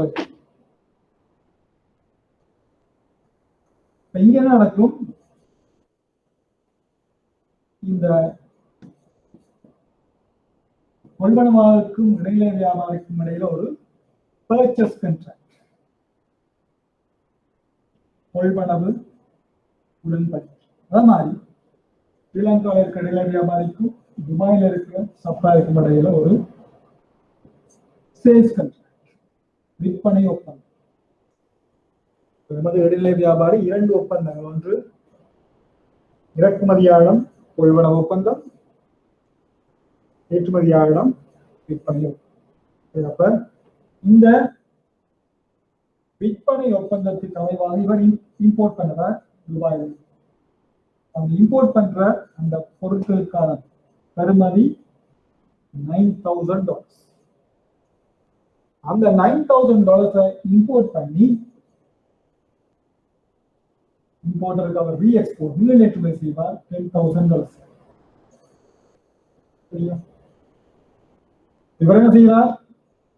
குறிப்பிட்ட பொருள், நான் சொன்னேன் ஒவ்வொரு பொருளுக்கும் ஒரு HS கோட், அர்பனைஸ் சிஸ்டம், இயலும் குறியீடு. ஒவ்வொரு பொருளுக்கும் ஒரு குறிப்பிட்ட HS கோட். அந்த HS கோட் அமைவாக அந்த பொருளில் எந்த விதமான மாற்றத்தையும் ஏற்படுத்தாம். எந்த விதமான மாற்றத்தை HS கோட் எந்த விதமான மாற்றம் ஏற்படும். அதே பொருளை மீள் ஏற்றுமதி செய்வதன் மூலம் இந்த இரண்டு துறைக்குள்ள வித்தியாசம் தான் இந்த $1,000. அது அவருடைய லாபமாக செய்கிறார். ஒன்றுமே செய்யலை, இம்போர்ட் பண்ணி எக்ஸ்போர்ட் பண்றாரு. இது அவருடைய சுத்த லாபமாக. இங்க சில நேரம் இந்த குழந்தை இம்போர்ட் பண்ணி இலங்கை சுங்கத்தில் உள்ள பண்டாசாலை கஸ்டம்ஸ் பாண்டட் சொல்றோம். அந்த குழந்தை பொருட்களை சில நேரம் ஒரு சில வேல்யூ அடிஷன் சொல்லுவாங்க, பேக்கிங், அவருடைய பிராண்டிங், இந்த மாதிரி ஏதாவது செய்து போது எக்ஸ்போர்ட் பண்ணலாம். அல்லது அந்த மாதிரியே உள்ளடியாக இதுதான் இந்த ஒன்ட்ரபோர்ட் ட்ரேட். இந்த ஒன்ட்ரபோர்ட் ட்ரேட் நடக்கிற அந்த 4 விதங்கள் தான் இந்த சென்ட்ரல் பேங்க் இதன் பிரகாரம் முதலாவது சொல்றது, goods imported to be stored in a customs bonded warehouse until they are exported to a third country. இதுதான் செகண்ட் கண்ட்ரி சொல்லுவோம். துபாய் ஒரு second country, Australia third country. Right? இரண்டாம் நாட்டிலிருந்து மூன்றாம் நாட்டிற்கு மீள் ஏற்றுமதி செய்யும் வரையில் இந்த பாண்டட் வேர்ஹவுஸ்ல வைத்து அப்படியே இந்த விதமான மாற்றம் இல்லாமல் உடனடியாக அது முதலாவது. இரண்டாவது repacking and re-labeling. Process of goods imported be carried out in a customer way and before exporting. இரண்டாவது முறை திருப்பியும் இம்போர்ட் பண்ணி போட்டு கஸ்டம்ஸ் வந்து, ஆனால் கண்டிஷன்லி ஒரு வேல்யூ அடிஷன், அதாவது ரீபேக்கிங், ரீலேபிளிங், அந்த மாதிரி ஏதாவது ஒரு சின்ன வேல்யூ அடிஷன். முதலாவது வாரம் அப்படியே மீளேற்று. இரண்டாவது ஒரு வேல்யூ அடிஷன், பெறுமதி சேர்க்கையுடன் இரண்டாம் நாட்டில் பெற்ற பொருட்களுக்கான ஒரு பெறுமதி சேர்க்கையுடன் மூன்றாம் நாட்டிற்கு மீளேற்று. மூன்றாவது exporting of goods directly from a second country to a third country without the goods physically arriving in ship. அதாவது இந்த பொருட்கள் இலங்கைக்கு பௌதிகமாக கொண்டு வரப்படாது, பிசிக்கலி வராது. ரைட்? இங்க செகண்ட் கண்ட்ரி அந்த தேர்ட் கண்ட்ரிக்கு டைரக்ட் எக்ஸ்போர்ட், நேரடி ஏற்றுமதி. இங்க பொருட்கள் நேரடியாக ஏற்றுமதி, ஆனால் அதற்கான ஆவணங்கள் எப்போ இலங்கைக்கு தான் வரும். அதாவது இந்த ஒவ்வொரு முறையிலும் ஆவணங்கள் இவருக்கு வரணும். அப்பதான் என்ன செய்வார்கள், இந்த ஆவணங்களை சப்ஸ்டியூட் பண்ணி வெளியீடு செய்யும். இவருக்கு $9,000 இன்வாய்ஸ், $9,000 வரும். அவர் என்ன செய்வார், அந்த $9,000 இன்வாய்ஸை வெளியெடுத்து போட்டு இவங்க பேர்ல $10,000 இன்வாய்ஸை இவருக்கு அனுப்பும். எப்பவும் ஆவணங்கள் இங்க வந்துதான் போகும், பொருட்கள் தான் ஒன்று வந்து போட்டு போகலாம், இல்லாட்டி. நாலாவது முறை, இது மூன்றாவது முறை. நாலாவது முறை transfer from a ship or aircraft to another within the port in Sri Lanka without the cargo being taken into a bonded area. நாலாவது முறை தெரியும், கஸ்டம்ஸ் முறை. இதனுடைய கடல் பரப்பா இருக்கும், இருக்கும். இங்க கப்பல்ல சாமான் வந்து இந்த பொருட்கள் வெளியே எடுக்காமல் ஒரு கப்பல்ல இருந்து இன்னொரு கப்பலுக்கு பொருட்கள் மாற்றீடு செய்யும். இல்லாட்டி ஏர்போர்ட்ல ஒரு ஃபிளைட்ல இருந்து இன்னொரு ஃபிளைட்டுக்கு பொருட்கள் மாற்றீடு, அதன் மூலம் திருத்தி உள்ளேற்று. இந்த ஒன்ட்ரபோர்ட் ட்ரேட் இறக்கியேற்றல் வியாபாரம் நடைபெறும் அந்த 4 வழிகளை கூறுகள் உங்களுக்கு கேள்வி கேட்கலாம். எனக்கு அந்த 4ல் 2 ஏதாவது விதத்தை கூற சொல்லி உங்களுக்கு அடிக்கடி கேட்கும். கான்ட்ராபோர்ட் என்ன தெரியணும் அந்த நடைபெறும் வழிகள். அதாவது மாற பொருட்கள் இந்த விதமான மாற்றத்தையும் ஏற்படுத்தாது ஒன்றிய அரசு வச்சு உடனடியாக முதலீட்டு. இரண்டாவது, பொருட்கள் இறக்குமதி செய்யப்பட்டு ஒரு சிறு பெருமதி சேர்க்கை அந்த மாதிரி செய்து கொண்டு திருப்பி ரெண்டுலையுமே கஷ்டம் கொண்ட வச்சுதான் நடக்கும். மூன்றாவது, second country to third country, இரண்டாம் நாட்டிலிருந்து மூன்றாம் நாட்டிற்கு நேரடி ஏற்றும் பொருட்கள். நான்காவது, கஷ்டம் கொண்ட அரசு பொருட்களை கொண்டு வராமல் ஒரு கப்பல்ல இருந்து இன்னொரு கப்பலுக்கு அல்லது விமான நிலையத்தில் ஒரு ஆதாய ஒரு விமானத்திலிருந்து இன்னொரு விமானத்திற்கு பொருட்களை மாற்றீடு செய்வதன் மூலம் பொருட்கள் நூலில் ஏற்றுமதி. இதற்காக இலங்கை அரசாங்கம் பலவிதமான உட்கட்டமைப்பு வசதி போட்டாக இருக்கலாம், லேபோட்டாக இருக்கலாம். பார்த்தீங்கன்னா இந்த கான்ட்ராபோர்ட்டுக்காக ஒரு குறிப்பிட்ட பகுதி பிரத்யேகமாக வேறுபடுத்தப்பட்டிருக்கும். இந்த கான்ட்ராபோர்ட்டை ஊக்குவிப்பதற்காக பலவிதமான வசதி, டாக்ஸ் ஃப்ரீ, மாதிரி பலவிதமான வசதி. இதாவது நாட்டுக்கு என்ன நன்மை? கூடிய அந்நிய செலவாணி சம்பாதி. இரண்டாவது, இலங்கையின் முக்கியத்துவம், இலங்கையில முக்கியத்துவம் உலக வரைபடத்துல ஒரு சிறப்பான இடத்தை பெற்றுக்கும். உங்களுக்கு தெரியும், சிங்கப்பூர், துபாய் போன்ற நாடுகள் இந்த கான்ட்ராபோர்ட் எடுக்கக்கூடிய விகிதம் பெற்று. அந்த வகையில் இலங்கையிலும் இந்த கான்ட்ராபோர்ட் முன்னுரிமை கொடுத்து இலங்கையில் நிலையை உயர்த்துவதற்கு இந்த கான்ட்ராபோர்ட் உதவும். அதே போல் எமது இடைநிலை வியாபாரிகளுக்கு என்ன நன்மைகள்?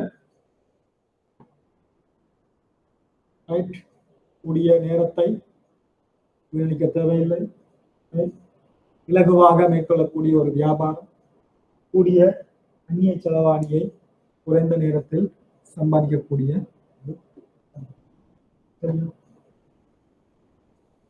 இந்த டாக்குமெண்ட் வந்து இவர் இந்த டாக்குமெண்ட் சப்ஜெக்ட் உங்களுக்கு எப்போ தெரியணும். இங்க இந்த வார இன்னும் 10,000ல அவர் தந்த ப்ராஃபிட் எடுத்து போட்டு அதுக்கேற்ற மாதிரி அவர் அந்த அக்ரிமெண்ட்ஸை செய்து இதை வடிவா விளங்கிக் கொள்ளும். இதெல்லாம் நீங்கள் நோட்ஸ் எழுதி பாடமாக்க தேவையில்லை. இந்த டயக்ராம்ல நீங்கள் சரியாக விளங்கி வச்சு கொண்டீங்கன்னா உங்களுக்கு கான்ட்ராபோர்ட் என்னது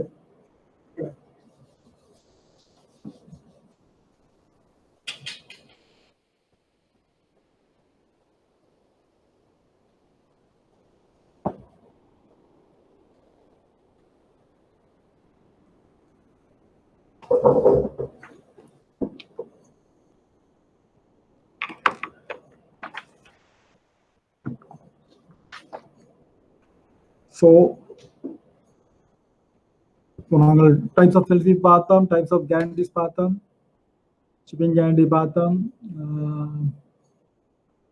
கான்ட்ராபோர்ட் பார்த்தோம். அடுத்தது இன்னொன்று ஒரு இது பேங்க் பேமெண்ட் ஆப்ளிகேஷன். இது ஒரு முறை உங்களுக்கு ஒரு கேள்விதான் வந்தது. பிபிஓன்னு சொல்லுவோம், பேங்க் பேமெண்ட் ஆப்ளிகேஷன். ஒரு பரந்த பாட விதானத்தை கொண்டு பேங்க் பேமெண்ட் ஆப்ளிகேஷன்.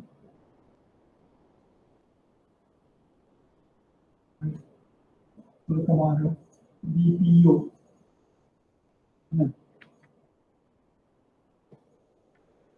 கொடுப்பதற்கான வங்கிகளின் கடமைப்பாடு, பேங்க் பேமெண்ட் ஆப்ளிகேஷன். ஒரு முறை உங்களுக்கு அந்த கேள்வி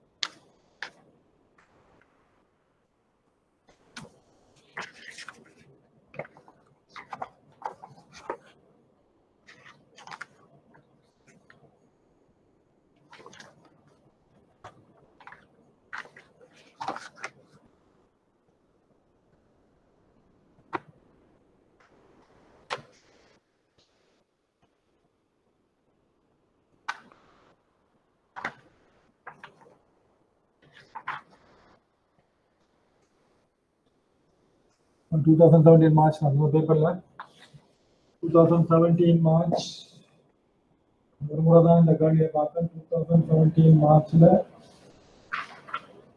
அந்த 10வது கேள்வி, முதலாவது 10வது கேள்வி, திறந்த கணக்கின் கீழ் வங்கி கொடுப்பனவு கடப்பார், வங்கி கொடுப்பனவு கடப்பார் என்பதன் பொருள் என்ன? BPO, bank payment application. சரியா? நீங்கள் தெரிஞ்சு வச்சுக்கொள்ள விடயங்கள் உங்களுக்கு தெரியுமா? பிபிஓ இந்த publication number ICC application 750, right? இது மொத்தம் 16 ஆர்டிகல்ஸ் இருக்கு. 16 ஆர்டிகல்ஸ், ரைட்? 2013ல வந்து பிபிஓ, ரைட்? எஸ்பி பப்ளிகேஷன் 750 2013 வங்கி கொடுப்பனவு கடப்பு. ஒரு முறை தான் பார்த்த இந்த கேள்வி வந்திருக்கு. வங்கி கொடுப்பனவு கடப்பாடுகள் என்றால் என்ன? சரியா? இங்க பாத்தீங்கன்னா ஏன் பிபிஓ வந்தது காரணம், இலங்கையில இன்னும் பேங்க் பேமெண்ட் ஆப்ளிகேஷன்ஸ் தொடர்பாக வங்கிகள்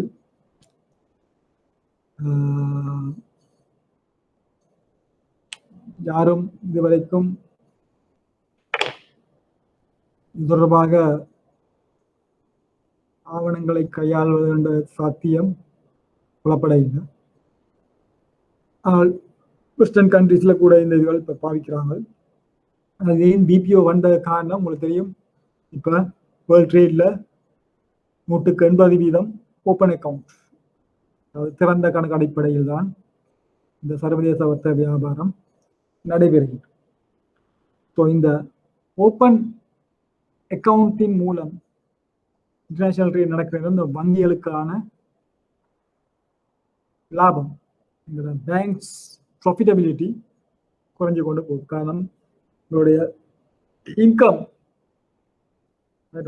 ட்ரெடிஷனலி உங்களுக்கு தெரியும், இன்டர்நேஷனல் ட்ரேட் ட்ரெடிஷனலி எல்சிஸ், இந்த எல்சிஸ் இந்த பாவனை குறைஞ்சு கொண்டு போறதால இந்த ஃபீ பேஸ் இன்கம் வங்கிகளுக்கு குறைஞ்சு கொண்டு போகும்.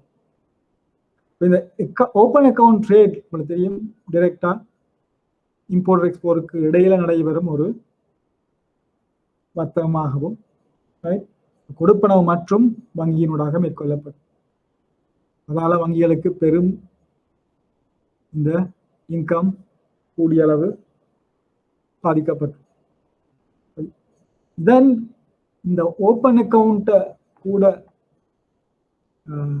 மேம்படுத்தும் பொருட்டு இந்த வங்கிகளின் வகிபாகம் எவ்வாறு இந்த இறக்குமதி ஏற்றுமதியாளருக்கு கூட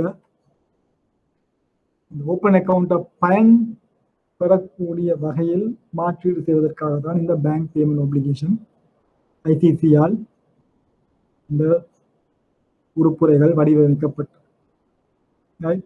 இங்கேயும் நீங்கள் பார்த்தீங்கன்னா வங்கிகளுக்கு சில பிரத்யேகமான பெயர்கள், பப்ளிகோ பேங்க், ரிசிபியன் பேங்க், செலஸ் பேங்க் என்று பலவிதமான வங்கிகள பேரும். சரியா? இதுவும் உங்களை பொறுத்தவரையில சில நேரம் எக்ஸாம்ல உங்களுடைய சிலபஸ்ல போட்டிருக்கப்படியா நீங்கள் கட்டாயம் பிபிஓனா என்னென்ன அட்லீஸ்ட் தெரிஞ்சிருக்கணும். நீங்கள் ஆர்டிகல்ஸை படிச்சு கூட குழப்பம் பெற வேண்டிய அவசியம் இல்லை. உங்களை பொறுத்தவரையில பிபிஓண்டா என்னன்னு தெரிஞ்சு கொண்டால் போதும். ரைட்? இங்க உண்மையில சொல்லுவோம் டிரான்சாக்ஷன் மேட்சிங் டேட்டா. அது ஒரு கொடுக்கல் வாங்கல் நடைபெறும் பொழுது அந்த கொடுக்கல் வாங்கல் தொடர்பாக செய்திகள் பரிமாற்றப்படும், தகவல்கள் பரிமாற்றப்படும் போது அதை மேட்ச் பண்றோம். அதாவது மிஸ் மேட்சஸ் இருந்தால் அதை எக்ஸெப்ட் பண்றோம். ஸோ இங்க அந்த கொடுப்பனவை பெரும் வங்கியாக ரிசிபியன் பேங்காகவும் அதற்கான கொடுப்பனவை மேற்கொள்ளும் வங்கியாக ஆப்ளிகோ பேங்க் என்றும் இங்கு இந்த ஆர்டிகல்ஸ்ல சொல்லப்பட்டிருக்கு. ஆப்ளிகோ பேங்க், ரிசிபியன். உண்மையில இங்க ISO 20022 அதுக்கேற்ற வகையில் இந்த மெசேஜஸை நீங்கள் பொருந்துதான்னு பார்க்கணும். Matching data, right? இங்க BPOண்டா உங்களுக்கு தெரியணும். BPO is an irrevocable undertaking, right? By an obligor, given by an obligor bank. அது பொதுவாக இறக்குமதியாளரின் வங்கி தான் இந்த obligor bank. எப்போதும் இறக்குமதியாளர் வங்கி தான் கொடுப்பனவை மேற்கொள்ளும் வங்கி. இங்க நாங்கள் இந்த இறக்குமதியாளர் வங்கியை தான் obligor bank என்று சொல்லுவோம். கடப்பாடு வங்கி, obligor bank. BPO is an irrevocable undertaking. அது மீட்க முடியாத ஒரு உத்தரவாதம். தெரியும் LCM என்னது? LCM irrevocable undertaking. அதான் இங்க BPOவும் irrevocable undertaking from obligor bank to a recipient bank. Recipient bank தான் ஏற்றுமதியாளரின் வங்கி. சரியா? உங்களுக்கு தெரியணும். இறக்குமதியாளர் வங்கி obligor bank, ஏற்றுமதியாளர் வங்கி recipient bank. இதனை உங்களுக்கு MCQ கேட்கலாம். BPOல பங்கு பெற்றும் உறுப்பினர்கள் recipient bank என்ன, obligor bank என்ன கேட்கலாம். உங்களுக்கு தெரிஞ்சிருக்கணும். obligor bank and recipient bank. obligor bank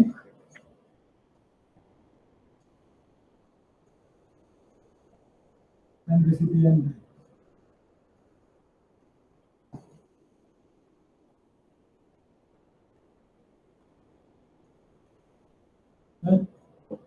Obligor bank, buyer's bank. recipient bank, seller's bank. இறக்குமதியாளரின் வங்கி obligor bank, ஏற்றுமதியாளர் வங்கி recipient. இந்த இரண்டு வங்கிகளுக்கு இடையில தான் இந்த டேட்டா பிரசன்ட் பண்ற டேட்டாவை இந்த வங்கிகள் மேட்ச் பண்ணணும். மேட்ச் பண்ணால் உடனடியாக கொடுப்பனவு மேற்கொள்ளப்படும். இந்த மாதிரி விடயங்களை தான் இந்த ஆர்டிகல் ஒவ்வொன்றும் சொல்லும். திருப்பியும் ஒவ்வொரு வங்கிகளுக்கான கடமைப்பாடுகள் என்ன, எலக்ட்ரானிக்கலி எவ்வாறு இந்த மெசேஜஸை மேட்ச் பண்றது, சரியா, எல்லாம் இந்த ஆர்டிகல் சொல்லுது. மிக முக்கியமாக தெரிஞ்சுக்கணும் BPO என்ன. BPO is an irrevocable undertaking given by an obligor bank to a recipient bank to pay a specified amount, ஒரு குறிப்பிட்ட தொகையை செலுத்தும் பொருட்டு, under the condition of a successful electronic matching of data. ஒரு வெற்றிகரமாக அந்த இலத்திரனியல் தகவல்களை என்னது பொறுத்து, ரைட்? acceptance of mismatches. இல்லாட்டி ஏதாவது mismatches இருந்தால் அதை ஏற்று கொள்ளும், ரைட்? அதை மட்டும் நீங்கள் தெரிஞ்சு வச்சு கொண்டால் போதும் உங்களுக்கு BPOவை பொறுத்தவரை.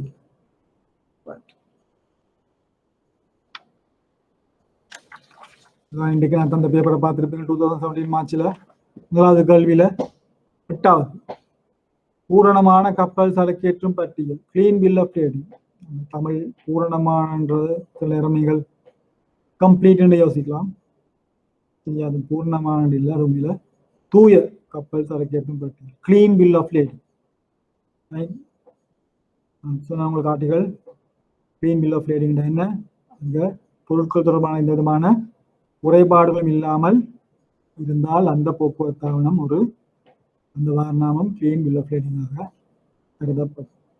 அதே கேள்வியில் பார்த்தீங்கன்னா முதலாவதுல 2017 மார்ச் முதலாவதுல 6வது கேள்வி 2013ஆம் ஆண்டில் மத்திய வங்கியால் அமல்படுத்தப்பட்ட செலவாணி கட்டுப்பாடு தளத்தலின்படி களஞ்சிய வர்த்தகம் ஒன்ற போட்டு மேற்கொள்ள முடியுமான இரு முறைகளை பெறுது. 4 முறைகள், அந்த 4ல 2 ஏதாவது நீங்கள் எழுதும்.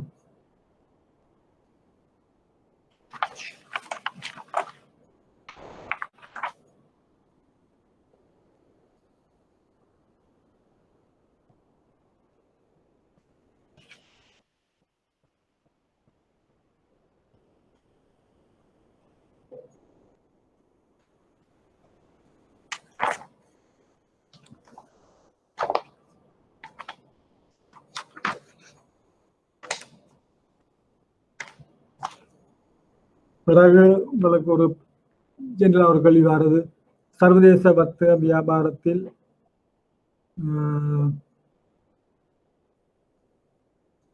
இறக்குமதியாளரும் ஏற்றுமதியாளரும் எதிர்கொள்ளக்கூடிய இடர்பாடுகள், various risk in international trade, அந்த மாதிரி ஒரு ஜெனரல் கேள்விகள் பொதுவாக மாறுது. சரியா? பிறகு தெரியும் ப்ரீ ஷிப்மெண்டா என்ன, போஸ்ட் ஷிப்மெண்டா என்ன, கப்பலேட்டத்துக்கு முன்னரான வசதி, கப்பலேட்டத்துக்கு பின்னரான வசதி, அந்த மாதிரி கேள்விகள் வந்திருக்கு. பிறகு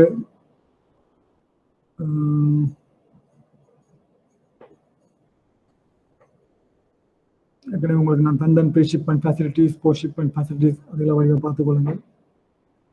ரைட். பிறகு நான் சொன்னேன் ஒவ்வொரு இந்த ஏற்றுமதி துறையுடன் தொடர்புடைய சில பிரத்யேகமான ஸ்தாபனங்களின் தொழிற்பாடுகள் அல்லது அவற்றின் பயன்பாடுகளை பற்றி பொதுவான ஒரு கேள்வி வருது. அதுக்கு chamber of commerce, export development board, right, ICC international chamber of commerce, right. அதனால் நீங்கள் ஜெனரலாக உங்களுக்கு நீங்களாகவே தேடி அதை கொஞ்சம் நோட்ஸை எழுதி வச்சுக்கொள்ளுங்க. ரைட்.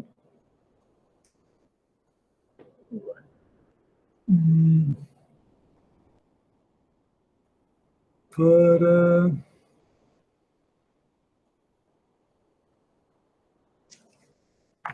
2000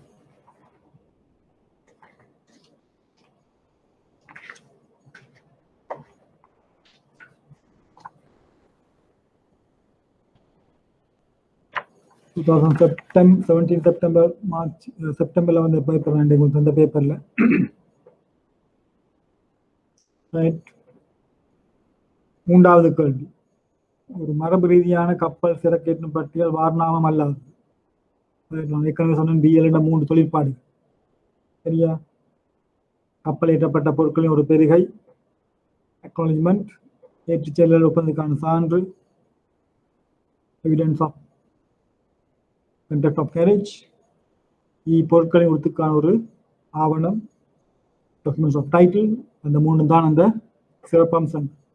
உங்களுடைய ஆன்சர் 4வது ஒரு முழுமையான மாற்றத்துக்கு சாதம்.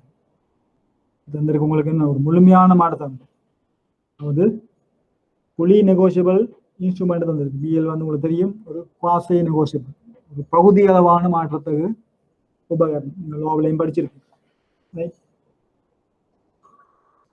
2017 செப்டம்பர்ல 5வது கேள்வி, ஆவண கொடுகடன்களின் கீழ் வங்கிக்கு வங்கி மீளெழுத்தலுக்கான சீரான விதிகளின் உறுப்புரை 6D URR 725 படி மீளெழுத்தல் அதிகாரம் வழங்கப்படுவதில் பின்வரில் எது கட்டாயமாக கூறப்பட வேண்டியதில்லை. URR அடிக்கடி முதலாவது கேள்வியில் கேட்கிறது. ஆனால் நாணயமும் தொகையும் அவன் நான் செலுத்த வேண்டிய மேலதிக தொகை காலவாதியாகும் திகதி என்ன கொடுகடன் இருக்கு. அதை நாங்கள் பார்த்தோம். எக்ஸ்பைரி டேட் மென்ஷன் பண்ண தேவை. யூசிபி 600 உறுப்புரை 6 ஒரு ஆவண கொடுகடன் கிடைக்கும் என்ற 4 வழிகள் ஏற்கனவே பார்த்தோம். யூசிபி படி கம்ப்ளைண்ட் பிரசன்டேஷன் வரைவிலக்கணம். ரைட்.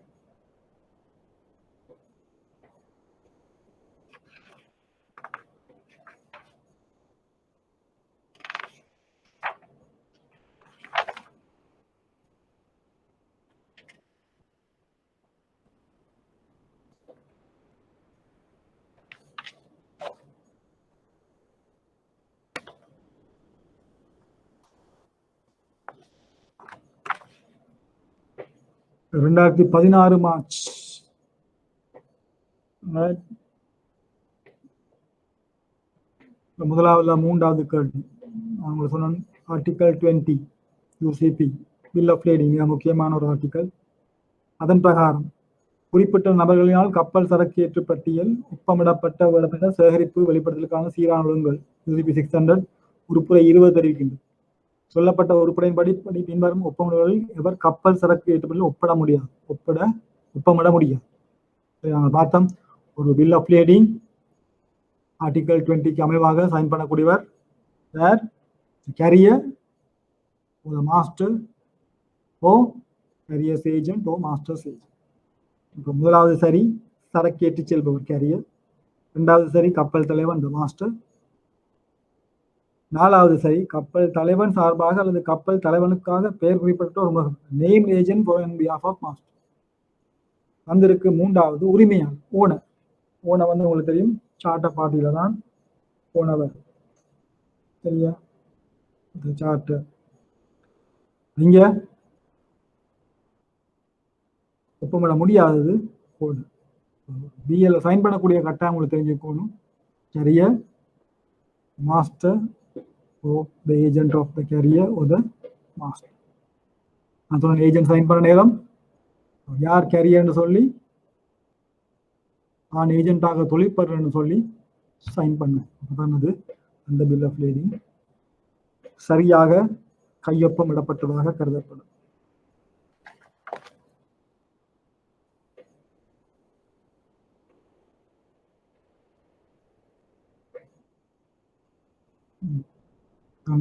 எட்டாவது ஏற்றுமதியாளருக்காக அனுமதிக்கப்பட்ட வெளிநாட்டு நாணய கணக்கின் பேர். இந்த மாதிரி ஃபாரின் எக்ஸ்சேஞ்ச் அக்கௌண்ட்ஸை பற்றி உங்களுக்கு கேள்விதான் உங்களுக்கு தெரியும். FEE foreign exchange earners account. Right.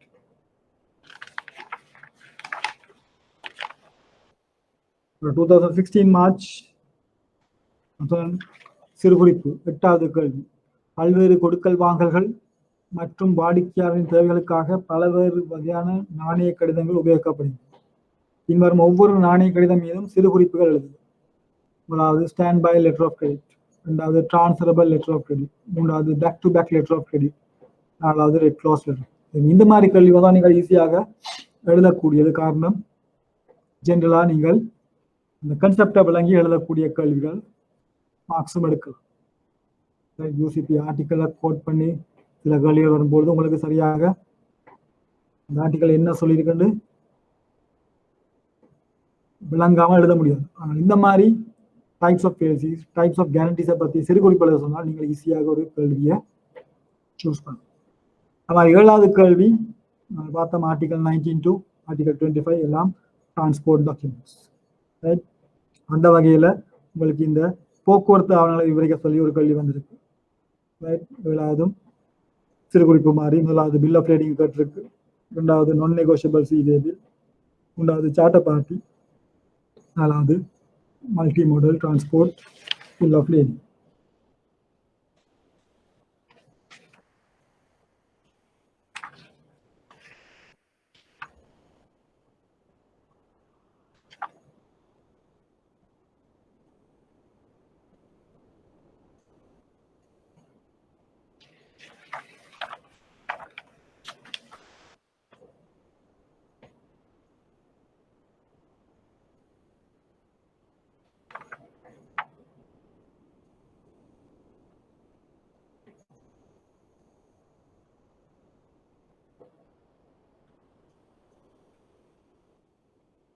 அந்த எவலைசேஷனை வடிவ பார்த்துக்கொள்ள கிடையாது சொல்ல உங்களுக்கு எவலைசேஷன் என்ன.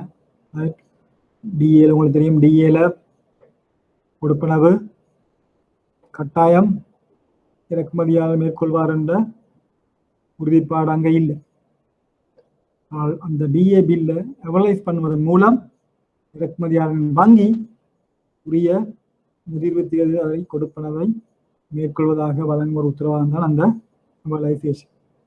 சரி, அதை பற்றி உங்களுக்கு அடிக்கடி எவலைசேஷன் தான் என்னென்னு கேட்டு அதே மாதிரி வடிவாக பார்த்துக்கொள்ளுங்க.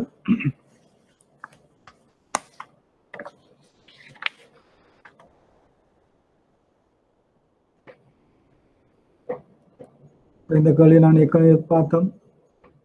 அந்த ஸ்பாட் கேஷ் வேல்யூ டேட்ஸ் இதுகள் பார்க்கறது கொஞ்சம் வடிவாக பார்த்துக்கொள்ளுங்கள். எப்படி வேல்யூ டேட்ஸ் ஹாலிடேண்டா என்ன மாதிரி அடுத்த டேட்டுக்கு போகிறது. ரைட், கேஷ் டேர்ம் ஸ்பாட்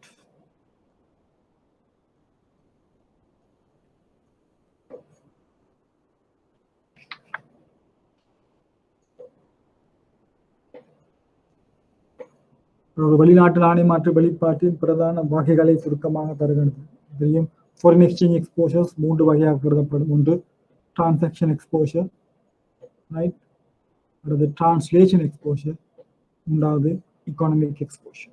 அந்த மூன்றையும் ஒருக்கா பார்த்துக் கொள்ளுங்கள். டிரான்சாக்ஷன் எக்ஸ்போஷர், டிரான்ஸ்லேஷன் எக்ஸ்போஷர், அது economic exposure. Right.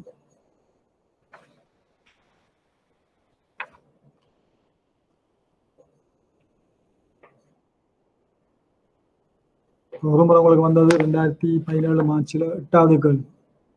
தற்போது இறக்குமதிகள் மற்றும் ஏற்றுமதிகள் கட்டுப்பாட்டு திணைக்களத்தினால் இலங்கைக்கான இறக்குமதிகள் ஒழுங்குமுறைப்படுத்தப்படுவதுடன் அனைத்து இறக்குமதிகளும் 2012 ஜனவரி 2ஆம் தேதியிடப்பட்ட இலக்கம் 1739 கொண்ட அதிவிசேட வர்த்தமானி மற்றும் அதன் பின்னரான திருத்தங்களுக்கு அமைவாக மேற்கொள்ளப்பட வேண்டும். மேற்கூறப்பட்ட ஒழுங்குவின் பிரகாரம் இலங்கைக்கான இறக்குமதிகளும் பின்வரும் தீர்ப்பன முறைகள் ஒவ்வொன்றுக்கும் பிரயோகத்தக்க ஏற்பாடுகளை சுருக்கமாக உள்ளன. Advance payment, open account, LCN collection. இந்த கெசட்டை நீங்கள் டவுன்லோட் பண்ணி அதில் இந்த கெசட் 3 மொழிகள்லையும் இருக்கு.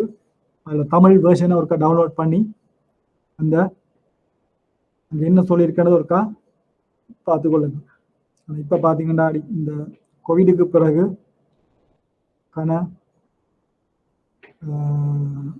மாற்றங்கள் மேற்கொள்ளப்பட்டது. ரைட், நான் நினைக்கலை உங்களுக்கு இந்த அடிக்கடி பல மாற்றங்கள் ஏற்பட்டதால அதில் உங்களுக்கு இந்த முறை கேள்விகள் கேட்பாங்க. இருந்தாலும் இந்த 2012 இந்த ஒரு பிரத்யேகமான ஒரு வர்த்தமானி அறிவித்த திருத்தங்கள் அது ஒரு டவுன்லோட் பண்ணி பார்த்துக்கொள்ளுங்க.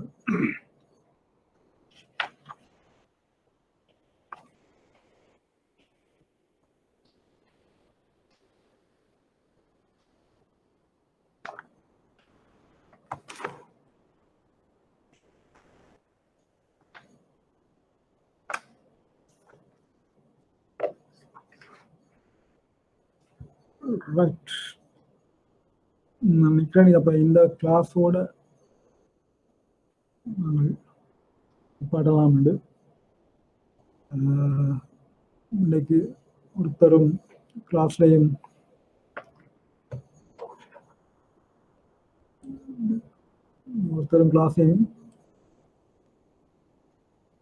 கேள்விகள் உங்களுக்கு சந்தேகங்கள் இருக்கா இல்லையாண்டும் எனக்கும் தெரியல. ரைட், வடிவா நாங்கள் எவ்வளோ நாள் படித்ததை வடிவாக பார்த்துக்கொள்ளுங்க. ரைட், இன்னும் ஒரு மாதம் உங்களுக்கு இருக்கு எக்ஸாமுக்கு. ரைட், தெரியும் உங்களுக்கு இன்டர்நேஷனல் ட்ரேட் ஒரு கடினமான பாடம். காரணம், நீங்கள் பேங்க்ல ட்ரேட் எக்ஸ்பீரியன்ஸ் இல்லாதவங்க. அப்படியா உங்களுக்கு ஸ்பெஷலி இந்த ரூல்ஸ் அதை கற்று கிரகித்து கொள்ளக்கூடிய தன்மை கொஞ்சம் கண்டமாக இருக்கும். இருந்தாலும் நான் தந்த அந்த ரூல்ஸை வடிவா 2-3 முறை கோ த்ரூ பண்ணுங்க. No choice. என்னுடைய ரெக்கமெண்டேஷன் இப்போவும் இங்கிலீஷ் ஆர்டிகல்ஸை வடிவா கோ த்ரூ பண்ணுங்க. நான் வித்தியாசமான தமிழாக்கங்களை பார்த்துருக்கேன்.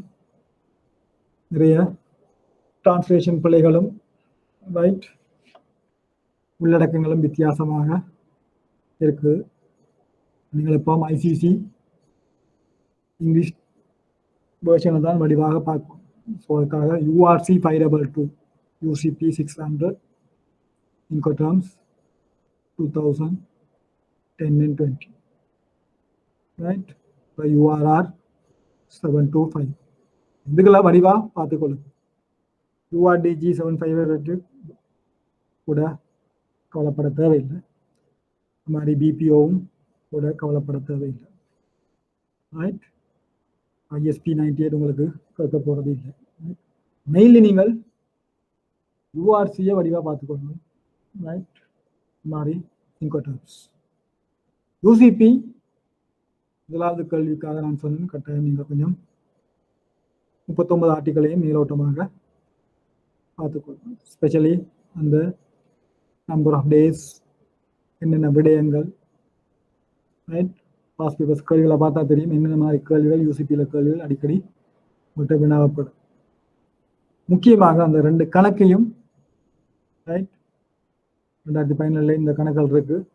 ஸோ ஒரு குறைஞ்சது ஒரு 3-4 கணக்கு, எக்ஸ்சேஞ்ச் கணக்கும் ஃபெசிலிட்டி கணக்கும் திருப்பி ஒரே கணக்கு 3-4 முறை இந்த ஆர்டரில் நீங்கள் செஞ்சீங்கன்னா குள்ள விட மாட்டீங்க. அது மாதிரி கணக்குக்கு சொலிடா குறைஞ்சது 30 மார்க்ஸ் எடுக்கலாம். 2 கணக்குக்கும் நீங்கள் சரியாக செஞ்சீங்கன்னா 40 மார்க்ஸ். அங்கே கணக்கு சரியுண்டா அங்கே குறைக்கிறதுக்கு சான்ஸ் இல்லை.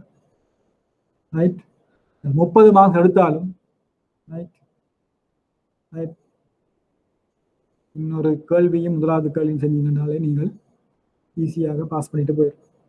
ரைட். ஸோ இந்த அட்வைஸ், இந்த ரெக்கமெண்டேஷன் 2 கணக்காக வடிவாக திருப்பி ப்ராக்டிஸ் பண்ணுங்கள்.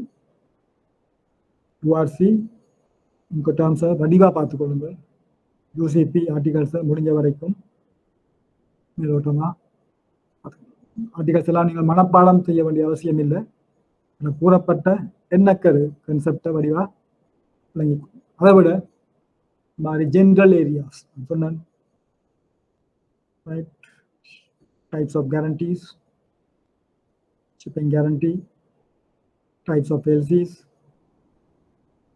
ரைட், entrepot trade, ரைட், எக்ஸ்சேஞ்சோட வர சின்ன விடயங்கள், ரைட், இந்த மாதிரி இன்கோடர்ம்ஸோட வர சின்ன விடயங்கள், ரைட்.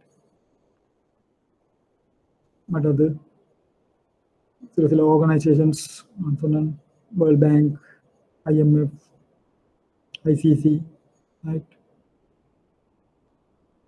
அது மாதிரி சிறு குறிப்புக்கும் சில இன்டர்நேஷனல் ட்ரேடோடு நீங்கள் தொடரப்பட்ட சில HS கோட், ரைட்.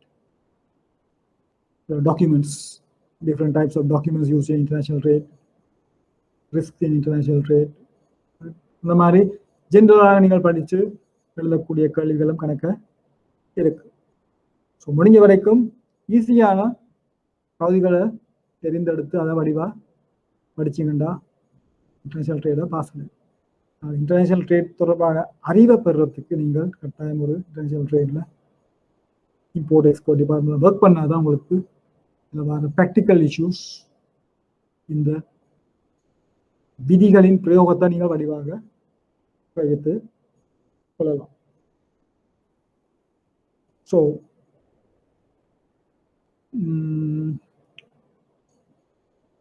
நீங்கள் வீட்டிலிருந்து வடிவா பாஸ் பேப்பர்ஸையும் ரூல்ஸையும் படித்து போட்டு ஏதாவது டவுட்ஸ் இருந்தால் நீங்கள் என்னை கண்டக்ட் பண்ணி கேட்கலாம்.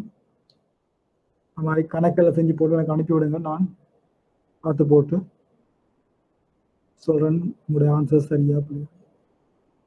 ரைட், தெரியும் நீங்களும் வேறு கோர்சஸ் பண்ணுறீங்க.